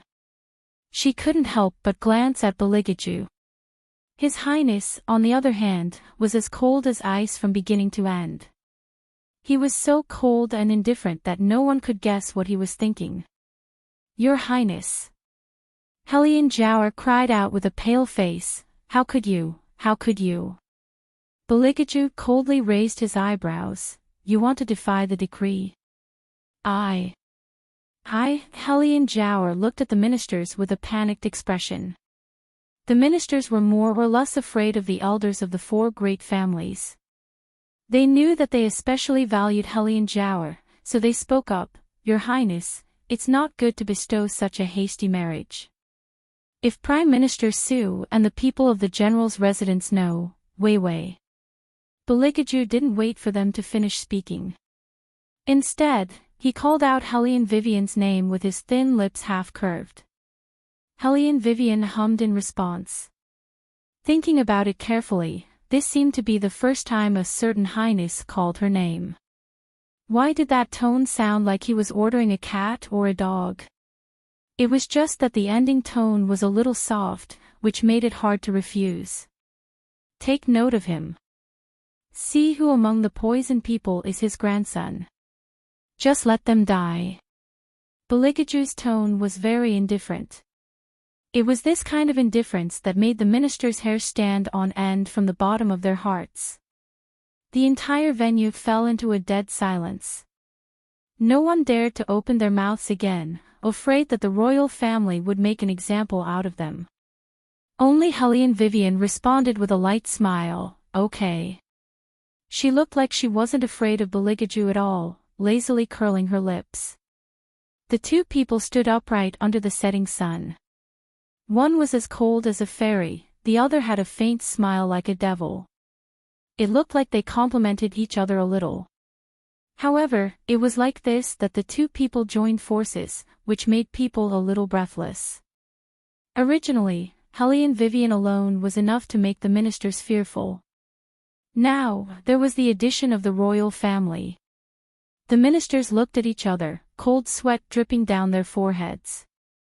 When the Helene Jower saw that the situation was not right, she swallowed the blood in her mouth and forced a smile. Jower doesn't have any intention of disobeying the decree. It's just that young Master Huai and has already married third sister. I'm afraid that if we do this, third sister will feel uncomfortable. As she spoke, Helene Jower turned towards Helene Mei, whose face had turned green, and looked over. What she wanted was for her to say a few words.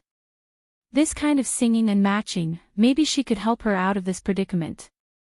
After all, they used to cooperate like this.